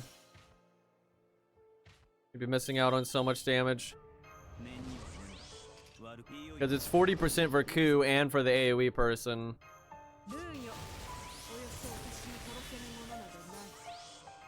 Love this song.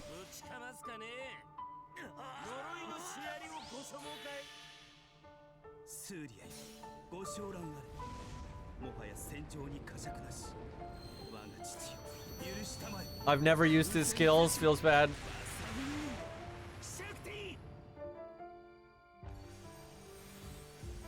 I've used Hector in a decent amount of events over the years.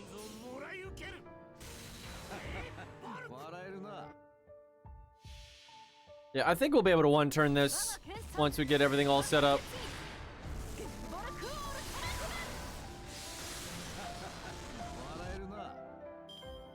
I swear, am I if someone has a 10% battery though, I could do so much better. What about the Lovebirds? Where are they? Let me see. When did they come out? Jesus, they came out a long time ago. Ryoma, let's see.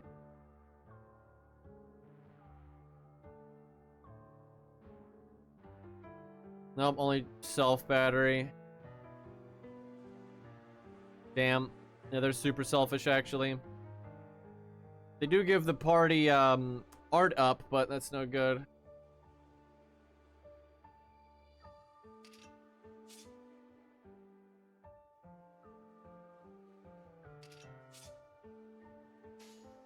Alright, Carnago Burr?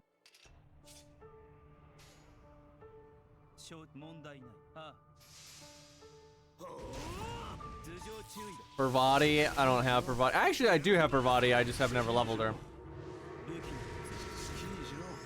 Because, yeah, if you get 10% battery, you, get Black Grail, which is more damage than we're getting from Scath.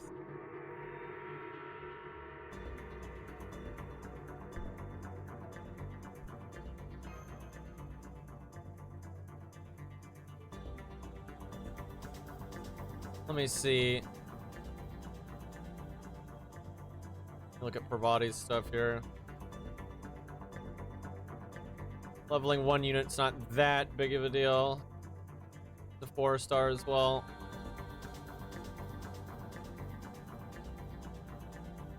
When was Bravati added? Quite a while ago.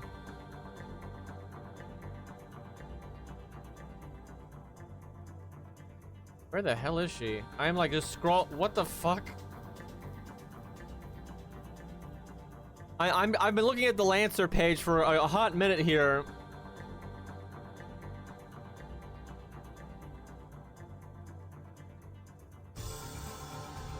Bro, where the hell is Bravati?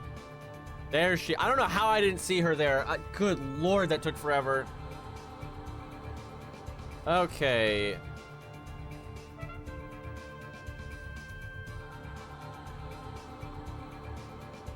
Yep, she's got it. Nothing else though that's that great. That's all she'd be doing. But that would give me Black Grail. It is a damage increase over Scath, but it's not that big of a damage increase. I don't know if it's worth the effort. Don Quixote has battery. I don't think I have Don Quixote, unfortunately. That'd be a nice one, though. Let me, just for curiosity, let me see what he's got.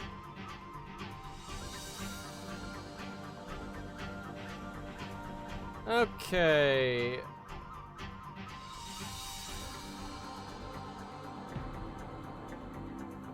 Yeah, they don't give any damage, to the party. A lot of buffs for themselves, but it's just, yeah, just the battery.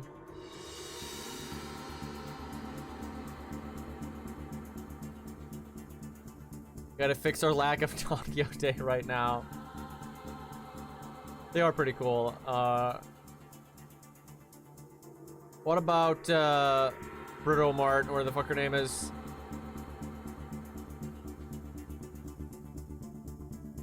Nope. Man, a lot of selfish Lancers out here.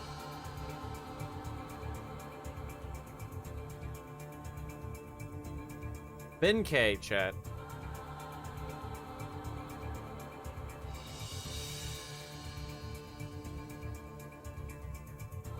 Wait.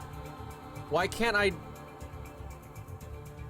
just use Black Grail anyway? Because Scath has battery. Excuse me. That's like, we've been using her this whole time and she literally has battery. Yeah, and I haven't really been paying attention to, like, if we haven't, let's see. Because you get 50, 70, no, it's still 90. It's with Scath that you'd be at 90, right? Am I forgetting a battery here? Yeah, I think we're at 90. Because I was thinking with Scath we needed 10%. Hold on, let me see here. So 20% from that, 50% from that, that's 70, 80, 90 from Scath. 10% from Grand Score. What, does something give you 10% in Grand Score? Like, I saw you get 10% if you wait a turn, Was it one where you just start with 10? Oh! Why do they keep doing this? They have like the secondary effect. Yes, there is. You do get battery from the grand score. It's based on how far the path is though. So hold, let me see what we're at. They knew.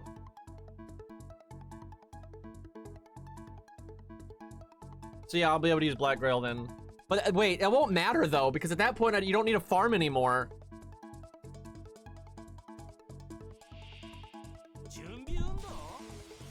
Yeah, I mean, we're actually... I guess you don't need it to be maxed. You just need it to be at a certain point. So it'll actually... Because, like, literally... we're one off.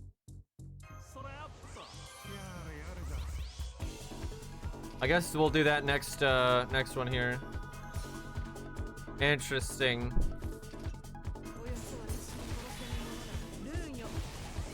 Yeah. Okay. Well, we were making that more complicated for ourselves than it needed to be.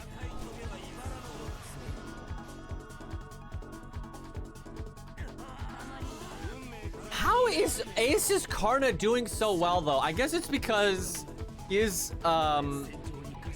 you know, pretty high level, 114, and he's got both trees. And Karna does just have big damage, so... But, like, he's even doing a chunk to the boss with the damage resist up.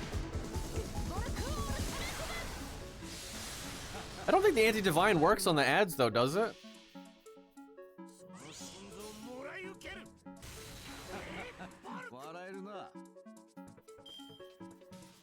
We're gonna be really close to one turning. If we get that thing from the skill tree, I think we will. Oh, let me turn on my mouse cursor. I just gotta remember to turn it off if I do any recording.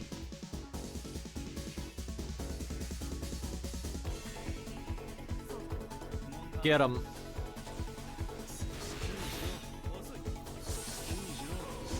Why are we failing all of the crits, dude? They have divinity? Huh. Maybe Scath could have done double Scath then. Killed them. There's a lot of weird ways to do this stage.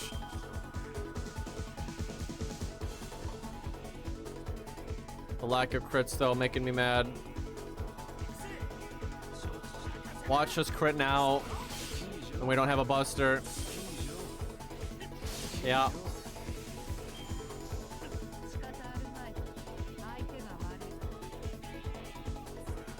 Is Brunhilde beloved?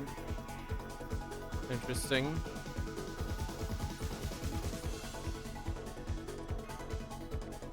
Okay. Let's see if we can go burr now.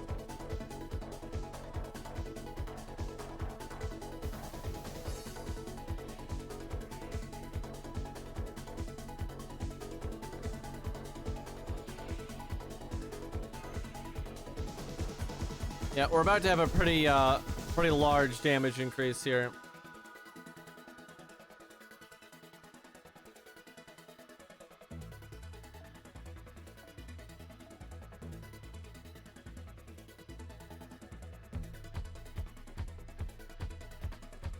Good taste, Max. Looks like Max is just now starting.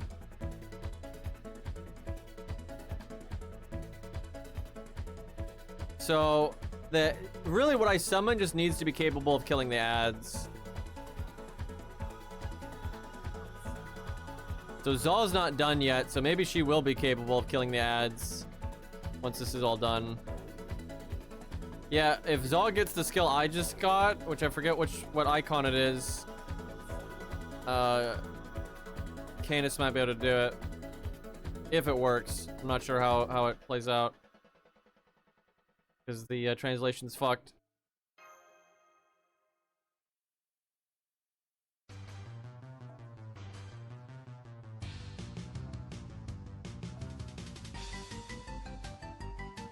Okay.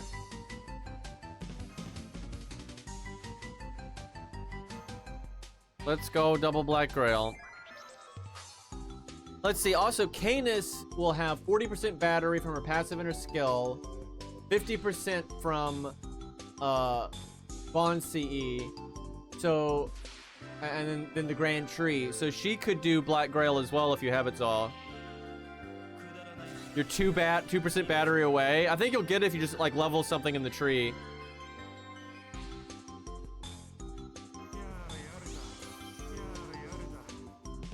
Game, I don't want to see no 99% bullshit. That generally doesn't happen. You have to like get drained for it to happen and shit like that. Should be fine.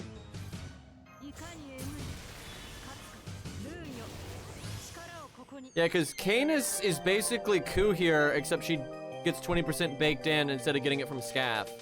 Right? So it should work.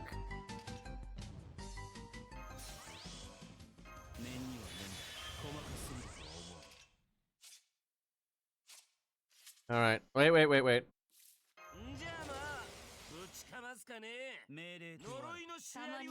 Yeah, that'll be nice if Canis does work, because then that'll be easier. More options to summon.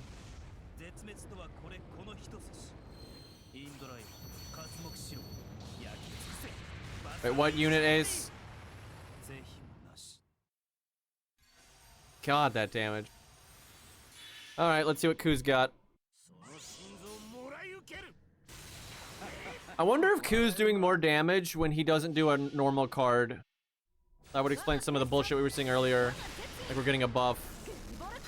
Also, that Dr. Mario song wasn't actually on the playlist. Okay, well, we one-turned.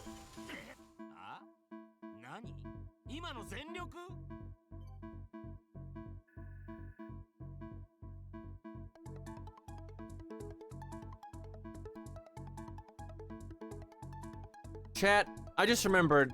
There's that Relink final boss theme. Does that get demonetized? I haven't heard that song since we played Relink.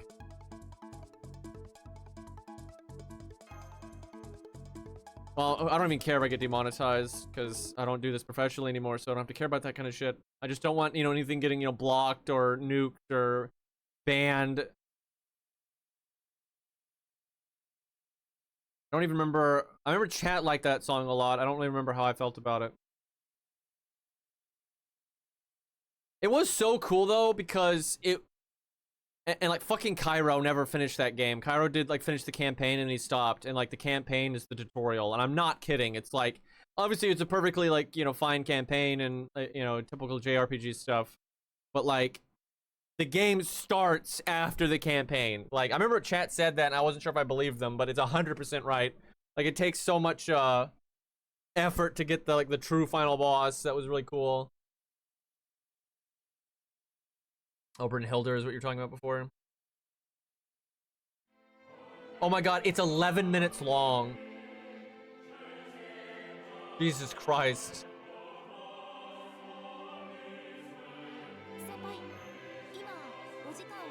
That was an awesome boss fight though. Yeah, I didn't finish the DLC. I was just so not into it. I didn't like the game design at all, so I was like, fuck it, I'm gonna go play something else. There's a listening emote.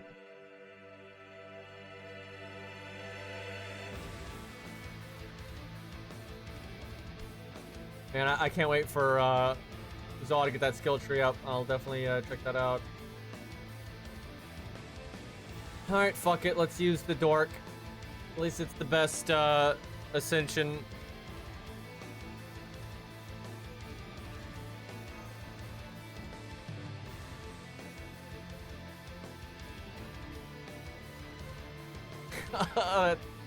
That movie. I'm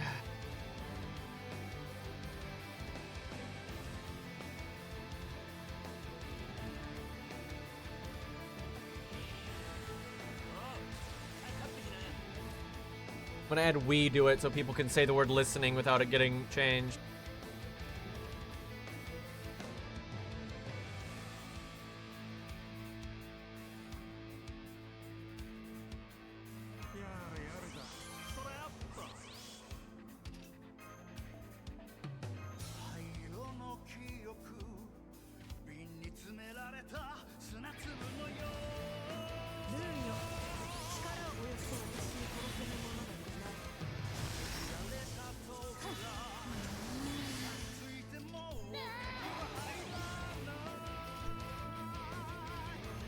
Does she get damage from overcharge? Because if she doesn't, you could just use the Bond CE.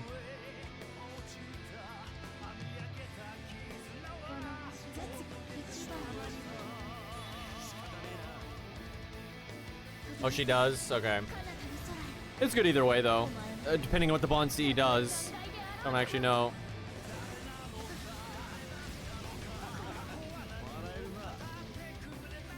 Yeah, I guess it's true. You might want the single target option. Okay, well, she kills, but she doesn't do nearly as much damage to the boss, but it's because of the divinity. That damage might make the difference on one turning or not, though. That might change once we max out the tree. Yeah, I think with Karna, we one turn there.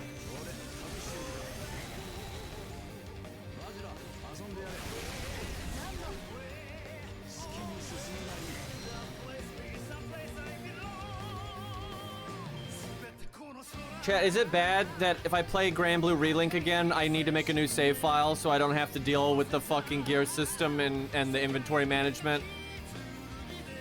That's so messed up. I wouldn't want to play the story again. I'd want to just start at the Monster Hunter progression part, because progressing through that's really fun, but I hate that. That game is so unreplayable because of the stupid gear system. Like, why did they do that? Yeah, I guess you can lower your stats. That's true. Still, it's not the same. And it's still so much like God, the inventory management in that game. Unlocking the characters again is not that bad, because you don't have to unlock the whole cast. Dude, man, Siegfried was so much fun in that game, dude. Holy fuck. Dude, that game seriously was fun. And when you play with randoms, some of them would just suck and die all the time, right? You know, that Night Rain experience. What a game. Had that Dark Dragon boss fight, that was pretty sick.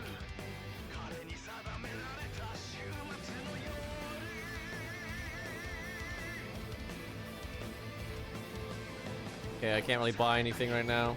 Oh, I could buy this. Yeah, Zeta was really fun too.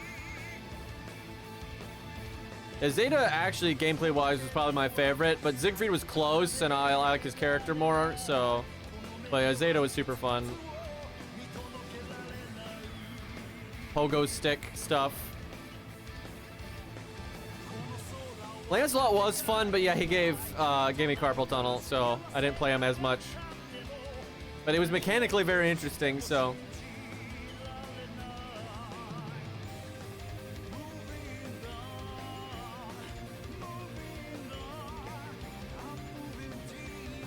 Ace check.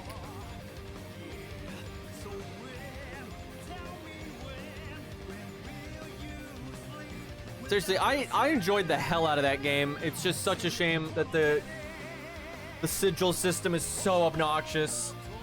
Like, it is insane dealing with that inventory. One of the worst I've ever seen in a video game.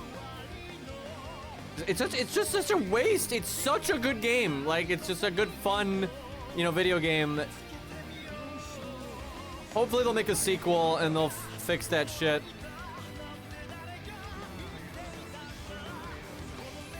Like, all these characters that had, like, fundamentally different gameplay styles. Kind of reminds me of Vandictus back in the day. It's really cool.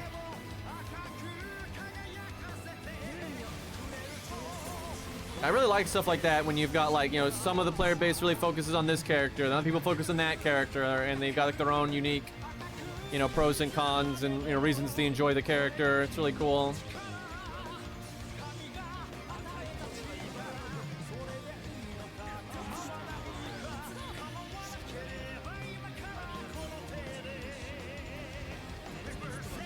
Yeah, the game should have replay value. It just doesn't because of the stupid gear system. Like, that is 100% why I don't play that game from time to time casually.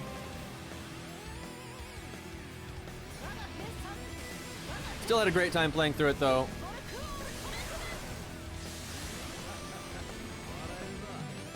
Which one was Eugene? I can't remember. Oh my god. Chat, I'll never forget, and I have a screenshot to prove it. There was the boss you had to farm for the super special weapon, and you'd get like the weapon I think every time, but like it was random which character, and I got it on every single character except for Siegfried. I have a screenshot to prove it. He was the last character I unlocked it on, and I didn't want to unlock it for the full cast. I wanted to unlock it on like Siegfried and then just leave. You're right. I just wanted to do like as soon as I got it, I was gonna stop, and I had to unlock it for every fucking character. That was so stupid.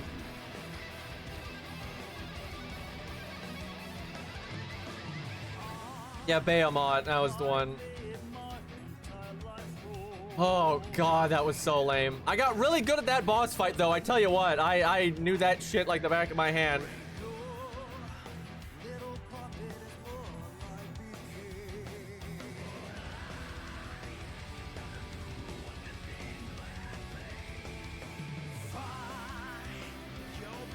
I'm so mad that Cairo never did any of that shit, dude. Like that, I don't think even Cairo realizes how much better that game got if he kept going. He never got to fight the like super black dragon.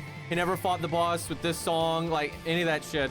He fought like the baby mode one, but like he never fought the like the real one.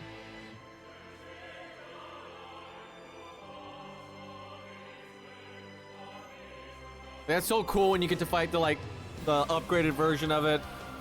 It's awesome. You never fought the upgraded Behemoth. Oh yeah, the triple gator monsters. Yep, I remember that one. That was fucking pain in the ass. Like, god damn it, man. Someone get him to play it and just make him solo everything. Like, god damn it.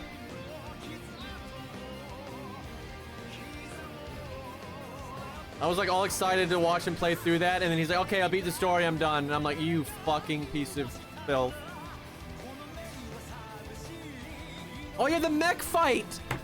That was so out of nowhere. It's like so far into the game that you're like, there's no way there's any new bosses now. And then it's like, okay, hold my beer. Like, god damn it, Cairo.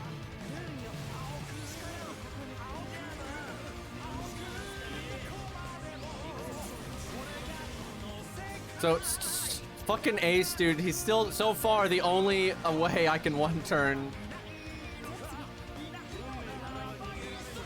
As our coup gets stronger, we might be able to do it with other units as well. But it does show how good Karna is. Carried, little bro. What a piece of shit.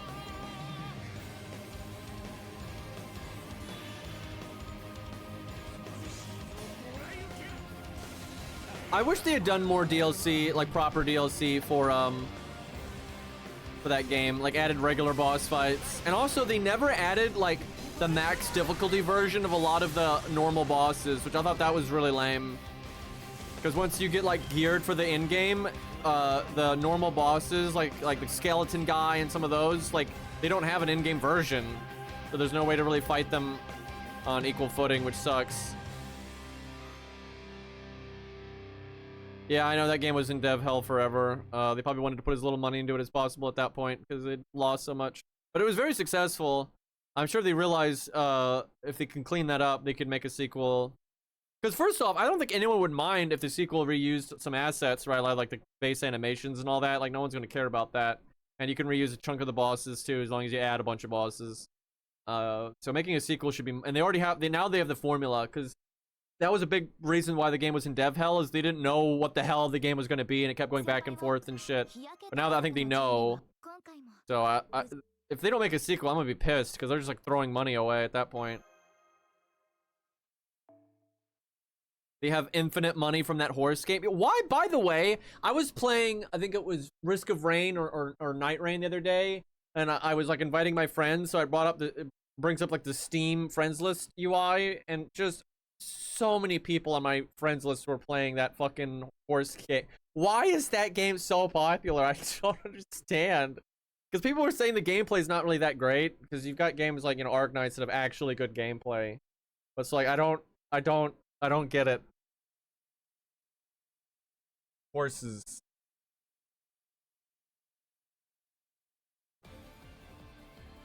It didn't.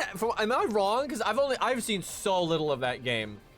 But like from what random bits I saw on the Steam page and like thumbnails on YouTube, it didn't seem very fan servicey. Like, and not like a game can't sell if it's not fan servicey, but if it's making, you know, that kind of waves and the gameplay is bad, that's what I would assume. So I don't think it's Gooners at all, actually. Yeah, it seemed like basically no fan service, so I don't understand what the hell's going on over there. Wonder how far along Zaw is. I'm really curious about Canis when she's got the stuff. Okay, let's see if we have enough damage to kill now with a different AoE.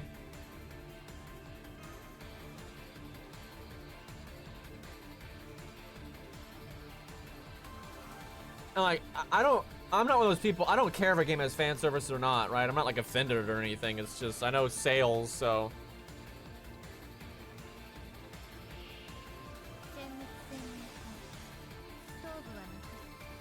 Horses are great. Yeah, I didn't even look into it because people were saying the gameplay was so simplistic. I was like, okay, I don't, like that's just an instant I don't care.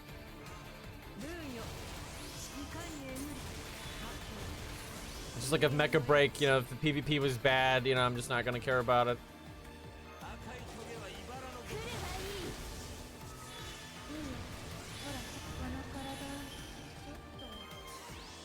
Alright, fire everything.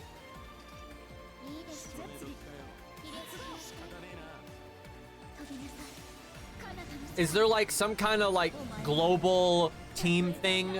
Like, remember the Guda Guda event had like the red team and the blue team and like the players actually affected which one won?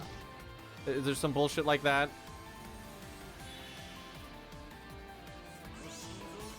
I think chat's just like, no.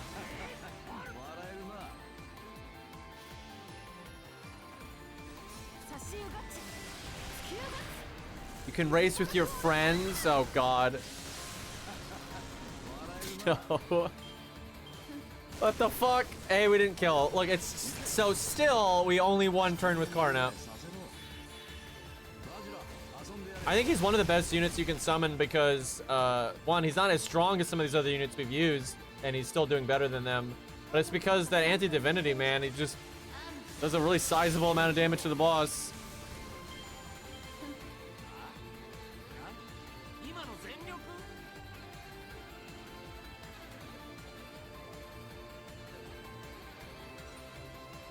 I'm glad I'm getting Lancer gems, though. That's good.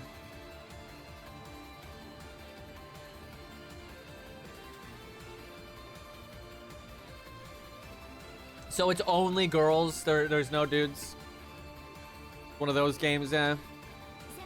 That's another thing that just instantly makes me not want to play it. I mean, I'm not mad. You know, people enjoy it. Good for them. But yeah, it's definitely not my kind of game.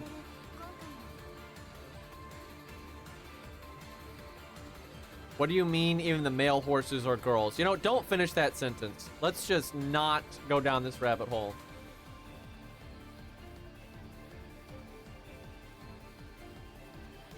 Oh, random summon ticket. What do I do with all of this loot?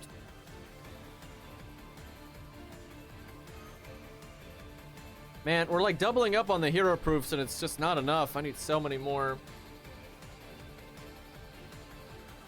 Oh, they're like using the names of the actual like racehorses. I wouldn't have done that. I would not have done that.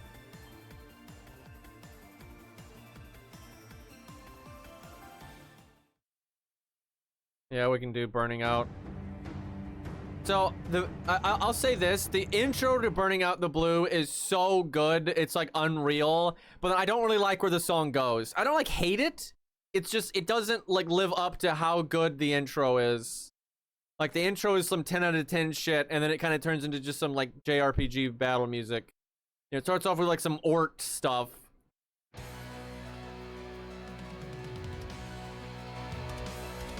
And then it just kind of dies.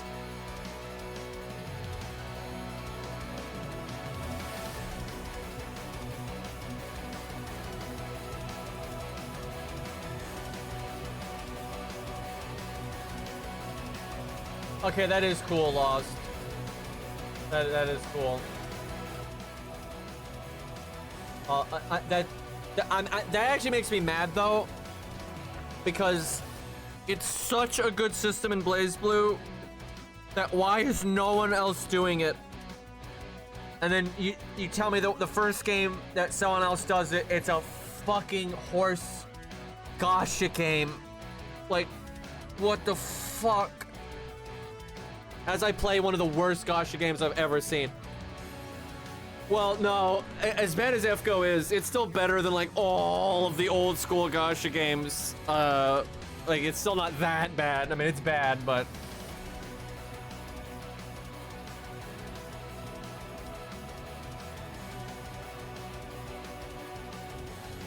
Oh, yeah, that's right. The intro's last Advent. Yeah, I remember that.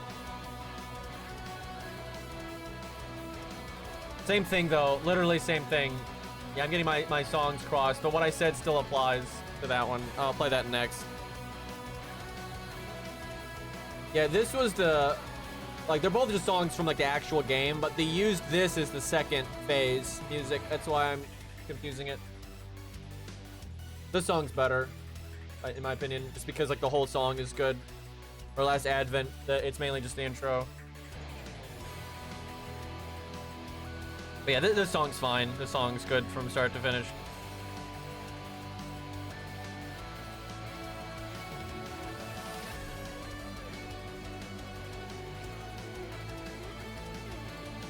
They better make Grand Blue too, dude, because like the first one was so good, even though it was in development hell and there was a lot of like dumb mistakes. So like if you clean that up, I think it could be really good, and then we might get like more playable characters and shit. And by the way, I cannot stress this enough. I truly want chat's opinion on this, because if people disagree, I desperately want to know why. I love the fact that in Grand Blue Relink, you had all these playable characters that had nothing to do with the story. And the reason I like that is because when you got way more characters to play, right? I don't give a fuck about the story. I hate in Tales of games that they don't just, for fun, let you play as the other characters, right? Like in New Game Plus or whatever, right? You can't like play as the bosses and stuff. Like, it's stupid. Like, literally, it's a video game. Let me have fun, you dumb pieces of shit. I disagree because it's your opinion. Shut up, Ace.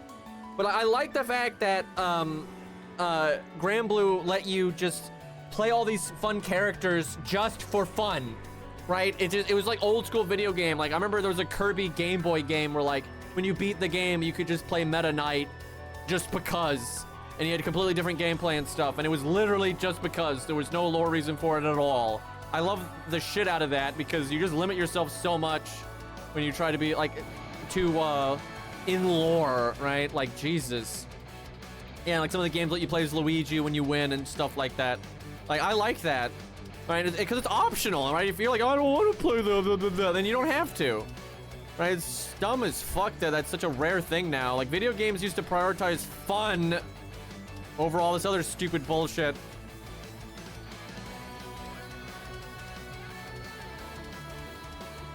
This is a good song, though. Get those sunglasses. That is such a good skin, by the way, with the sunglasses.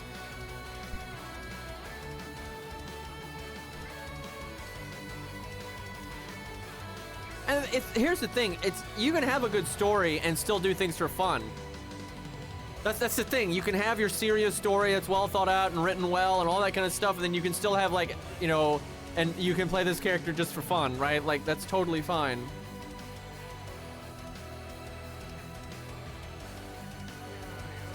And like, you could, if you care so much, you can just be like, okay, when you beat the game, then you can play it again with any character you want, and you can play the bad guys or whatever. And that was so common in like the PlayStation 2, GameCube, Xbox era.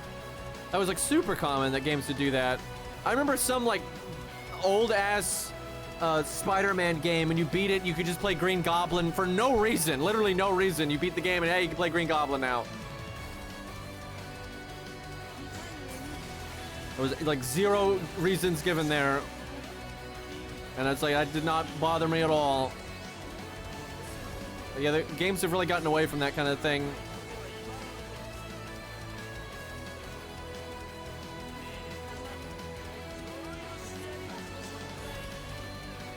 I don't know, now F-Go is like trying to make you use the story supports and crap, dude. We spent all this time leveling, like, look, you got like all these Karnas from Ace, right, that he's worked so hard on, and then the game's like, yeah, no, you don't get to use that. You gotta use our story support, Bob.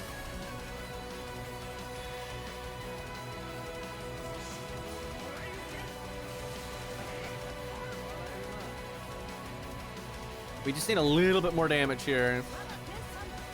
It is nice for one-turning it, though.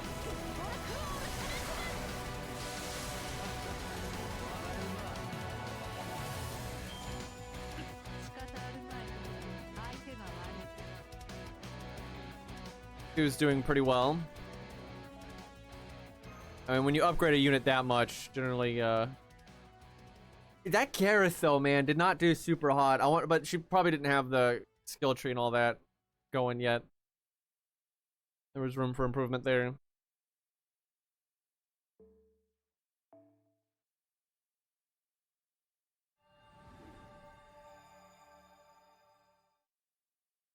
Dino Crisis. I've never played that, but I know what you're talking about. I've seen that.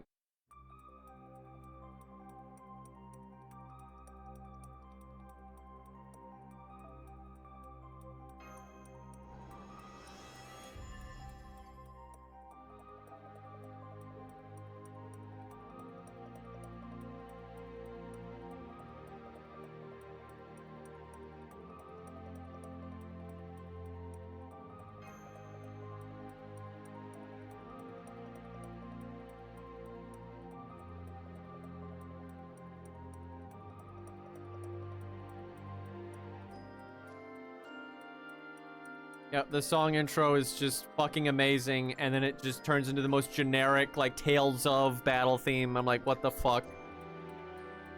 Like, if they could have just made the rest of the song in the intro's vibe, it would have just been such a 10 out of 10.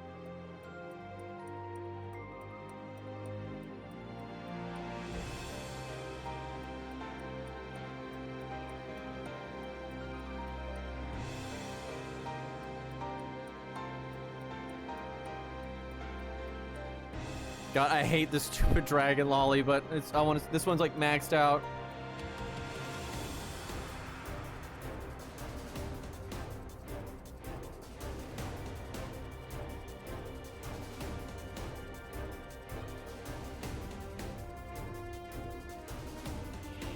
Yeah, the cast of Relink's all right, like the playable cast or the story cast. The main issue I have with the story is the writing was awful, like most, you know, JRPGs and stuff. Like, the dialogue was just like, yikes.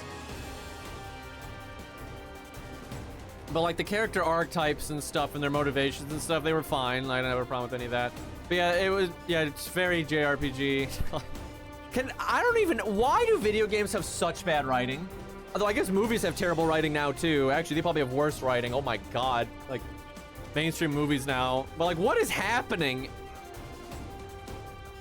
Like, the industry's been like taken over by like fan fiction tier writing, and it's atrocious, dude.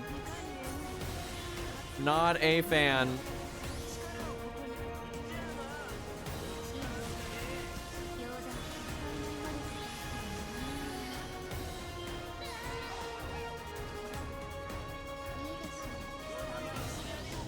Alright, let's see it.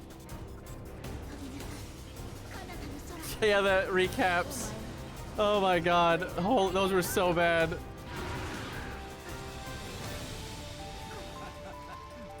I actually am worried that, like, the prevalence of bad writing has gotten so widespread that people don't know what good writing is anymore.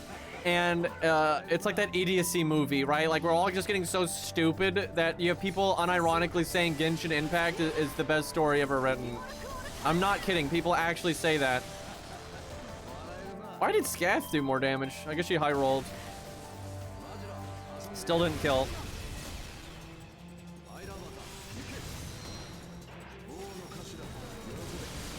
But I think it's like people's standards have gotten really low because there's so much bad writing out there. 'Cause that's the thing. That's where like standards come from, is comparison. It's just like even never mind writing. That's just like that's how you build character for yourself, right? Like how you become a better person and whatnot.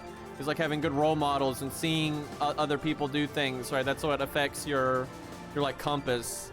And so yeah, when all you see is just the worst writing, you know, people don't know any better.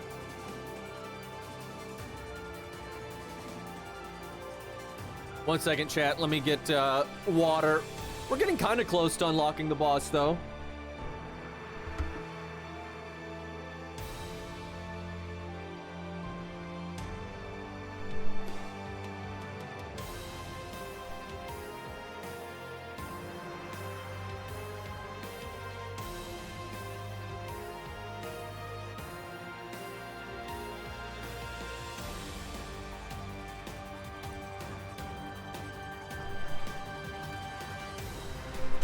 So, an argument I've sadly heard this argument many times throughout my life. I've heard this in real life, I've heard this in video games, like forums and stuff, but I've heard this in real life multiple times. And I hate this argument, right? I truly hate this argument. People say comparison is bad. That is so dumb. Like, I'll see people say, well, people would have liked this game if they just weren't comparing it to Elden Ring. And I'm like, so what you're saying is if they were ignorant and they didn't know any better, they would have thought it was good, right? Like, that's stupid as fuck, right? It's like, oh, if all you've eaten your entire life is sand, and then you eat some, like, you know, low effort, bad farm apple and you think it tastes good, you know, like, that's not a good thing. It's like, no, because if you go eat an apple that was grown properly, right, you're gonna realize that apple's not very good, right?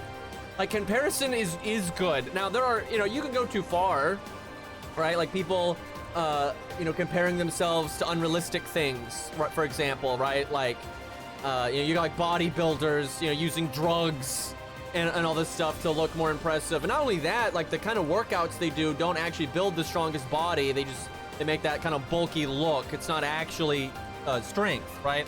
And so that kind of comparison can be bad because it's warped, right? It's manipulative.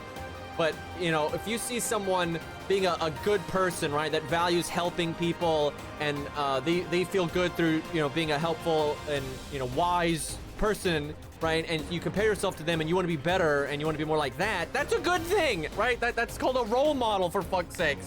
Right, and when you play a fighting game and you see a fighting game with a good UI and balanced characters and fun characters to play and all that, and then having that as a comparison gives you good standards. You've seen it done well now, so you're less accepting of a bad UI and unbalanced characters and things like that. But bro, I know a lot of people in real life that take that stance of they don't like when a game comes out, everyone's just comparing it to other games of blah blah blah blah. It's insane. That argument is insane to me, and I've tried to talk to people that have that viewpoint and understand where the fuck they're coming from, and it just does it to me. This is an asshole thing to say, but this is what I detect when I talk to people about this. It comes from like fear, right?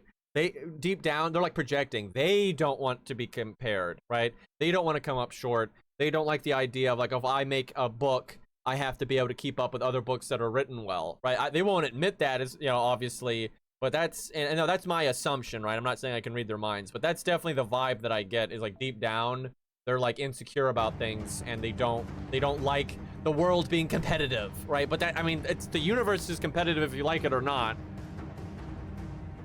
But I actually think comparison is like super important, and it's the only way to have standards. I know, and then you had like the triple. I forgot what Lost just brought up. I wasn't even thinking about that the AAA gaming industry, you know, your Ubisofts and EAs and all these big ass companies, Activision and stuff. They've been on about that, right? Getting mad that they get compared to like these awesome indie games and stuff, and acting like it's not fair. And what's hilarious is what they don't understand is it's actually not fair in the reverse, right? Because you could argue to an extent that, you know, you should expect less of an indie dev because they have less resources.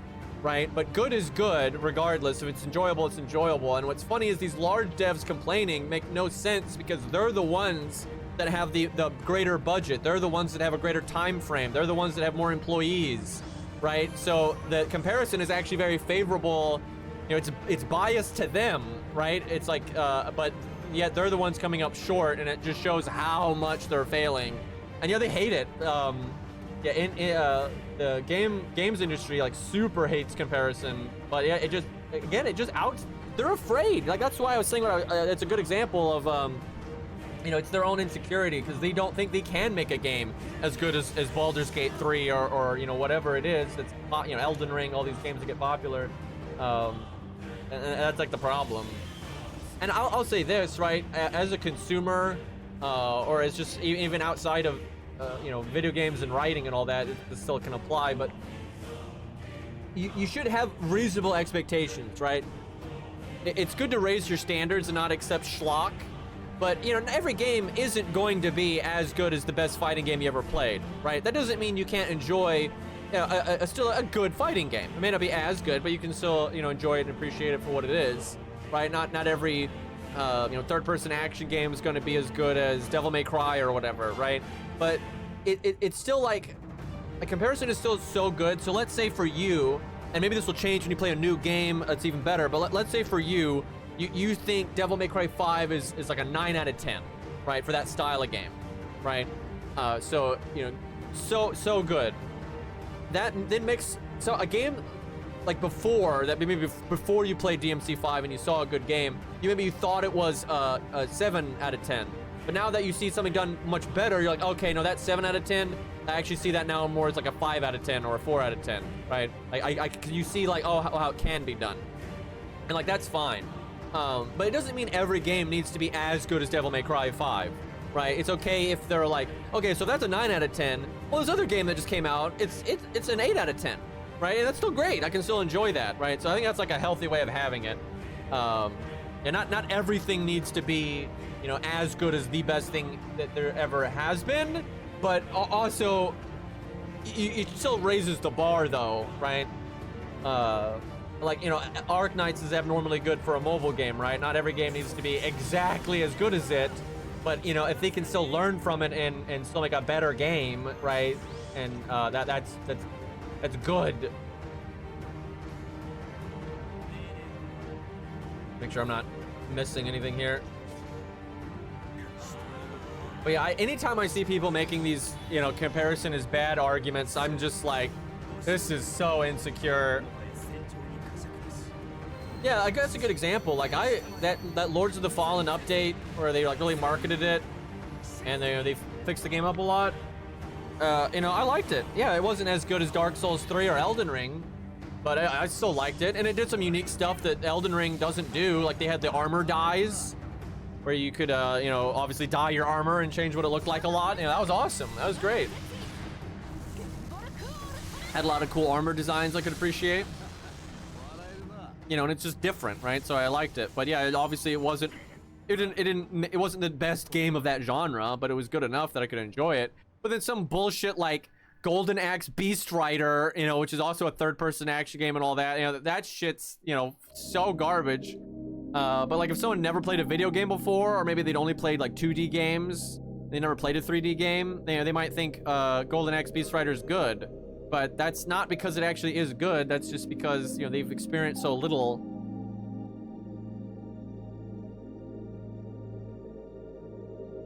I cannot stress how bad of a game Golden Axe Beast Rider is. I remember, I've talked to this before, but when I was young, it was kind of like famous for being a bad game.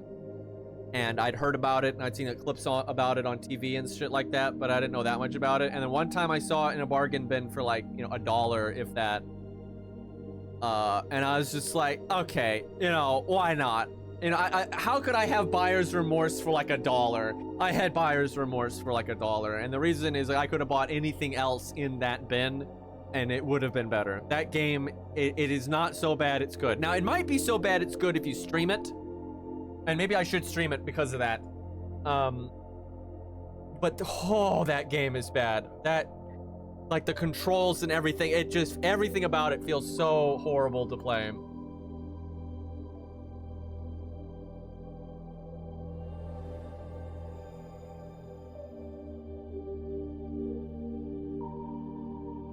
Oh, Demon Souls. I really want to stream that game, but I'm only going to stream it if I can play the original. I have such dislike for the remake. I need to figure that out, though. Demon Souls is a really unique one. I mean, it's a lot easier than all the other games, which does kind of suck. But it's got such a great atmosphere and a very unique format. It really... You'll see the Dark Souls DNA. It is so similar to Dark Souls in terms of like gameplay. It's like Dark Souls minus. But the structure of like the level layouts and the hub and everything is very, very, very different. And there's never been another game like it for the Souls games. So it's weirdly unique for being the original.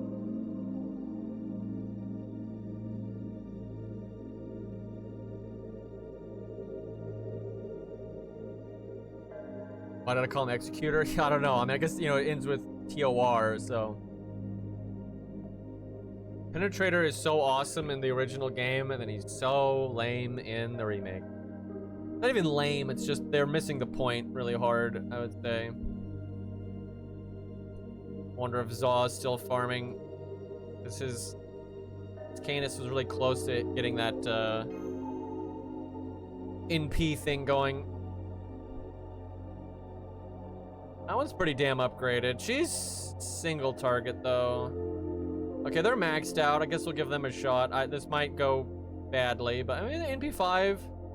Upgraded NP. Black Grail. Battery. Got... Okay. This could be cool.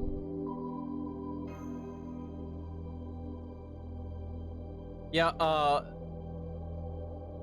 Penetrator's the easiest boss ever to overstat, unfortunately, the way he's done. It's very common people overstatted him. Demon Souls is a game I really think you want to play at lower level because it's the easiest game. So like you don't need stats to beat it at all. It's the easiest game to beat at level 1. And then for those that don't know, like Demon Souls works kind of like a Mario game. You got World 1-1, World 1-2, World 1-3, World 2-1, right? World 2-2. But you can do them in any order, right? After you beat World 1-1, you can go do World 5-1, and then 5-2, and then 5-3, or then you can stop and then go do World 4-1, right? Or then go do 3-1. And because it's not linear like that, the stages don't really get that much harder. So as you play through the game, each world you do just gets easier and easier because you're getting higher level and better equipment, and then they're not getting that much tougher. Like World 5 is a little bit harder than World 4 in terms of stats, but barely, right? And like World 4 is a little bit harder than World 3 in terms of stats, but barely. They're all because they know you might do World 5 first, so it's designed that you can. And so yeah, the game just gets crazy easy as you go through it, which is I just so dumb. That's like that game you kind of want to like go to like level on your first playthrough. You should like stop at like level 40 or something, and like you're good. It's kind of wild like that. It does suck though because like False King Allant and Penetrator and all that, they're pretty cool bosses, especially for that early in the Soul series. But yeah, it's so easy to overstat them to where you just like destroy them and you don't even notice if they're a good boss or not.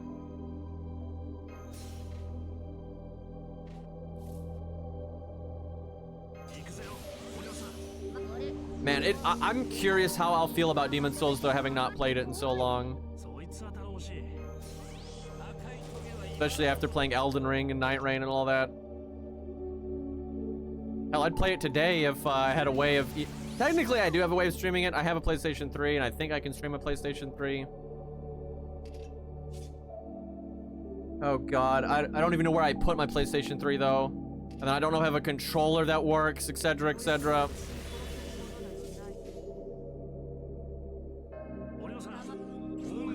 That would be cool though.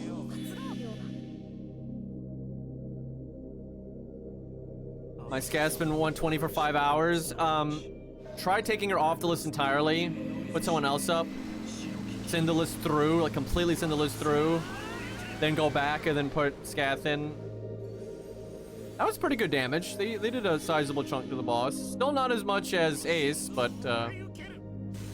when can I get Penetrator's armor? So if you're playing regular Demon Souls, you can't. If you're playing the remake, you can, but it is so fucking difficult to do.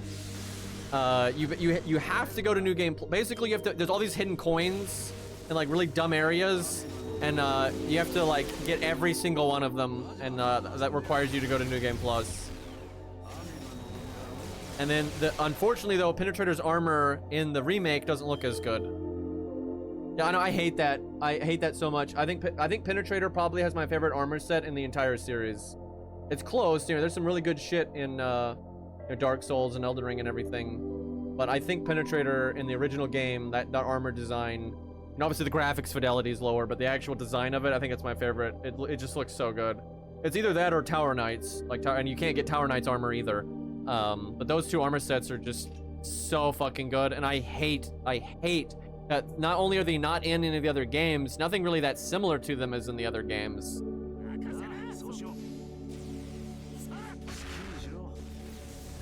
It's just crazy that the first game in the franchise made two armor sets like that I like so much, and they weren't obtainable, and then not reused either. A worse timeline. Because as of Dark Souls, it became pretty standard to make the enemy armor sets obtainable, but that just wasn't a standard in Demon Souls yet.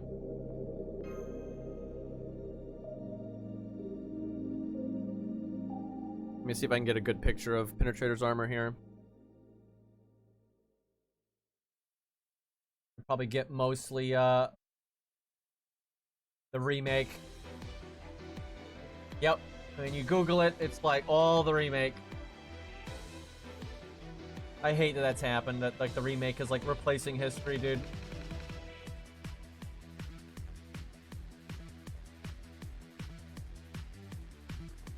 There's a fan like concept art of it. Actually, I don't know if this is fan art or the actual concept art. I don't actually know, but this is the design of the armor, even though it's kind of like low quality picture. Like, but this is like the correct like colors and shit. But yeah, in the remake, it looks way more like Diablo armor. Unfortunately, but yeah, I fucking love this armor set. And then I like Tower Knights pretty much just as much. Let me see if I can find that.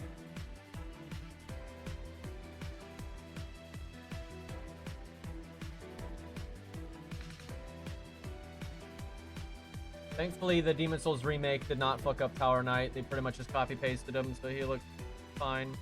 Boy, I can't... Demon Souls is like the worst selling game in the series because it was like the series wasn't very known and it's on PlayStation only and all that. And it really shows. There's so much less like Demon Souls like, material out there. Yeah, I really can't find a great picture of Tower Knight, unfortunately.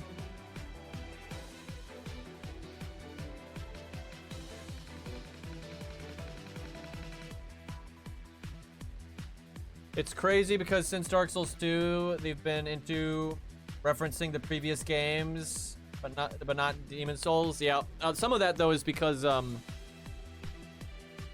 don't own the IP to Demon Souls. Sony does.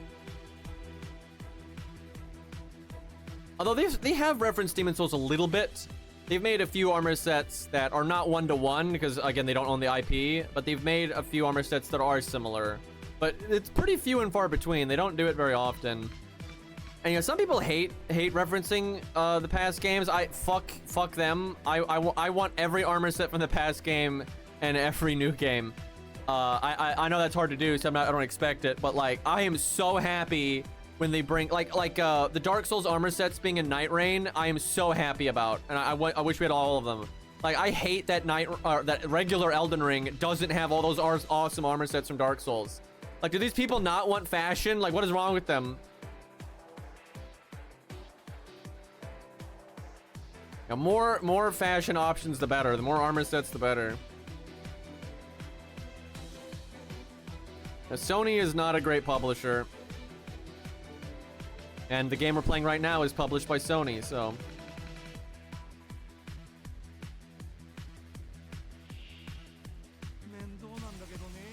This is so much easier with Karna.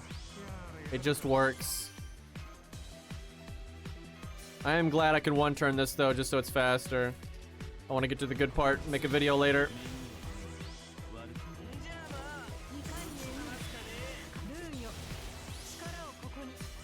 Yeah, I don't think we one-turned Berserkers.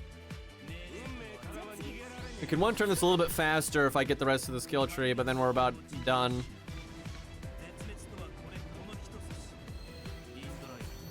Alright, chat. For those that are FGO players, my condolences. But what's your Grand Lancer? Let's hear it. Mine's obvious, and then Proto-Coup on my ult account.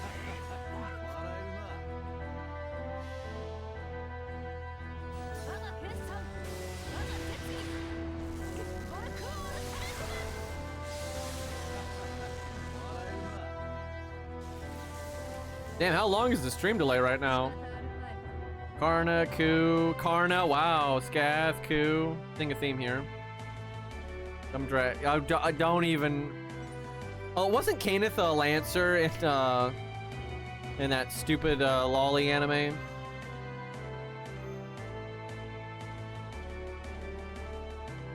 If Candace had an upgraded NP, I think if you just finish her Lancer tree, you'll be fine. Not even Lancer tree, the Grand tree. I'm pretty sure she's gonna work. Like, you get so much damage from getting the rest of the Grand tree, and then you can use Black Grail because you'll get 10% starting NP. Like, seriously, I think Canis is gonna one-shot everything. Because you get that 10% battery, so then you got her 20% from passive, and then 20% from her skill, right? I don't see how you can be missing 2%. You get more starting NP the more you upgrade the Lancer tree. Because you're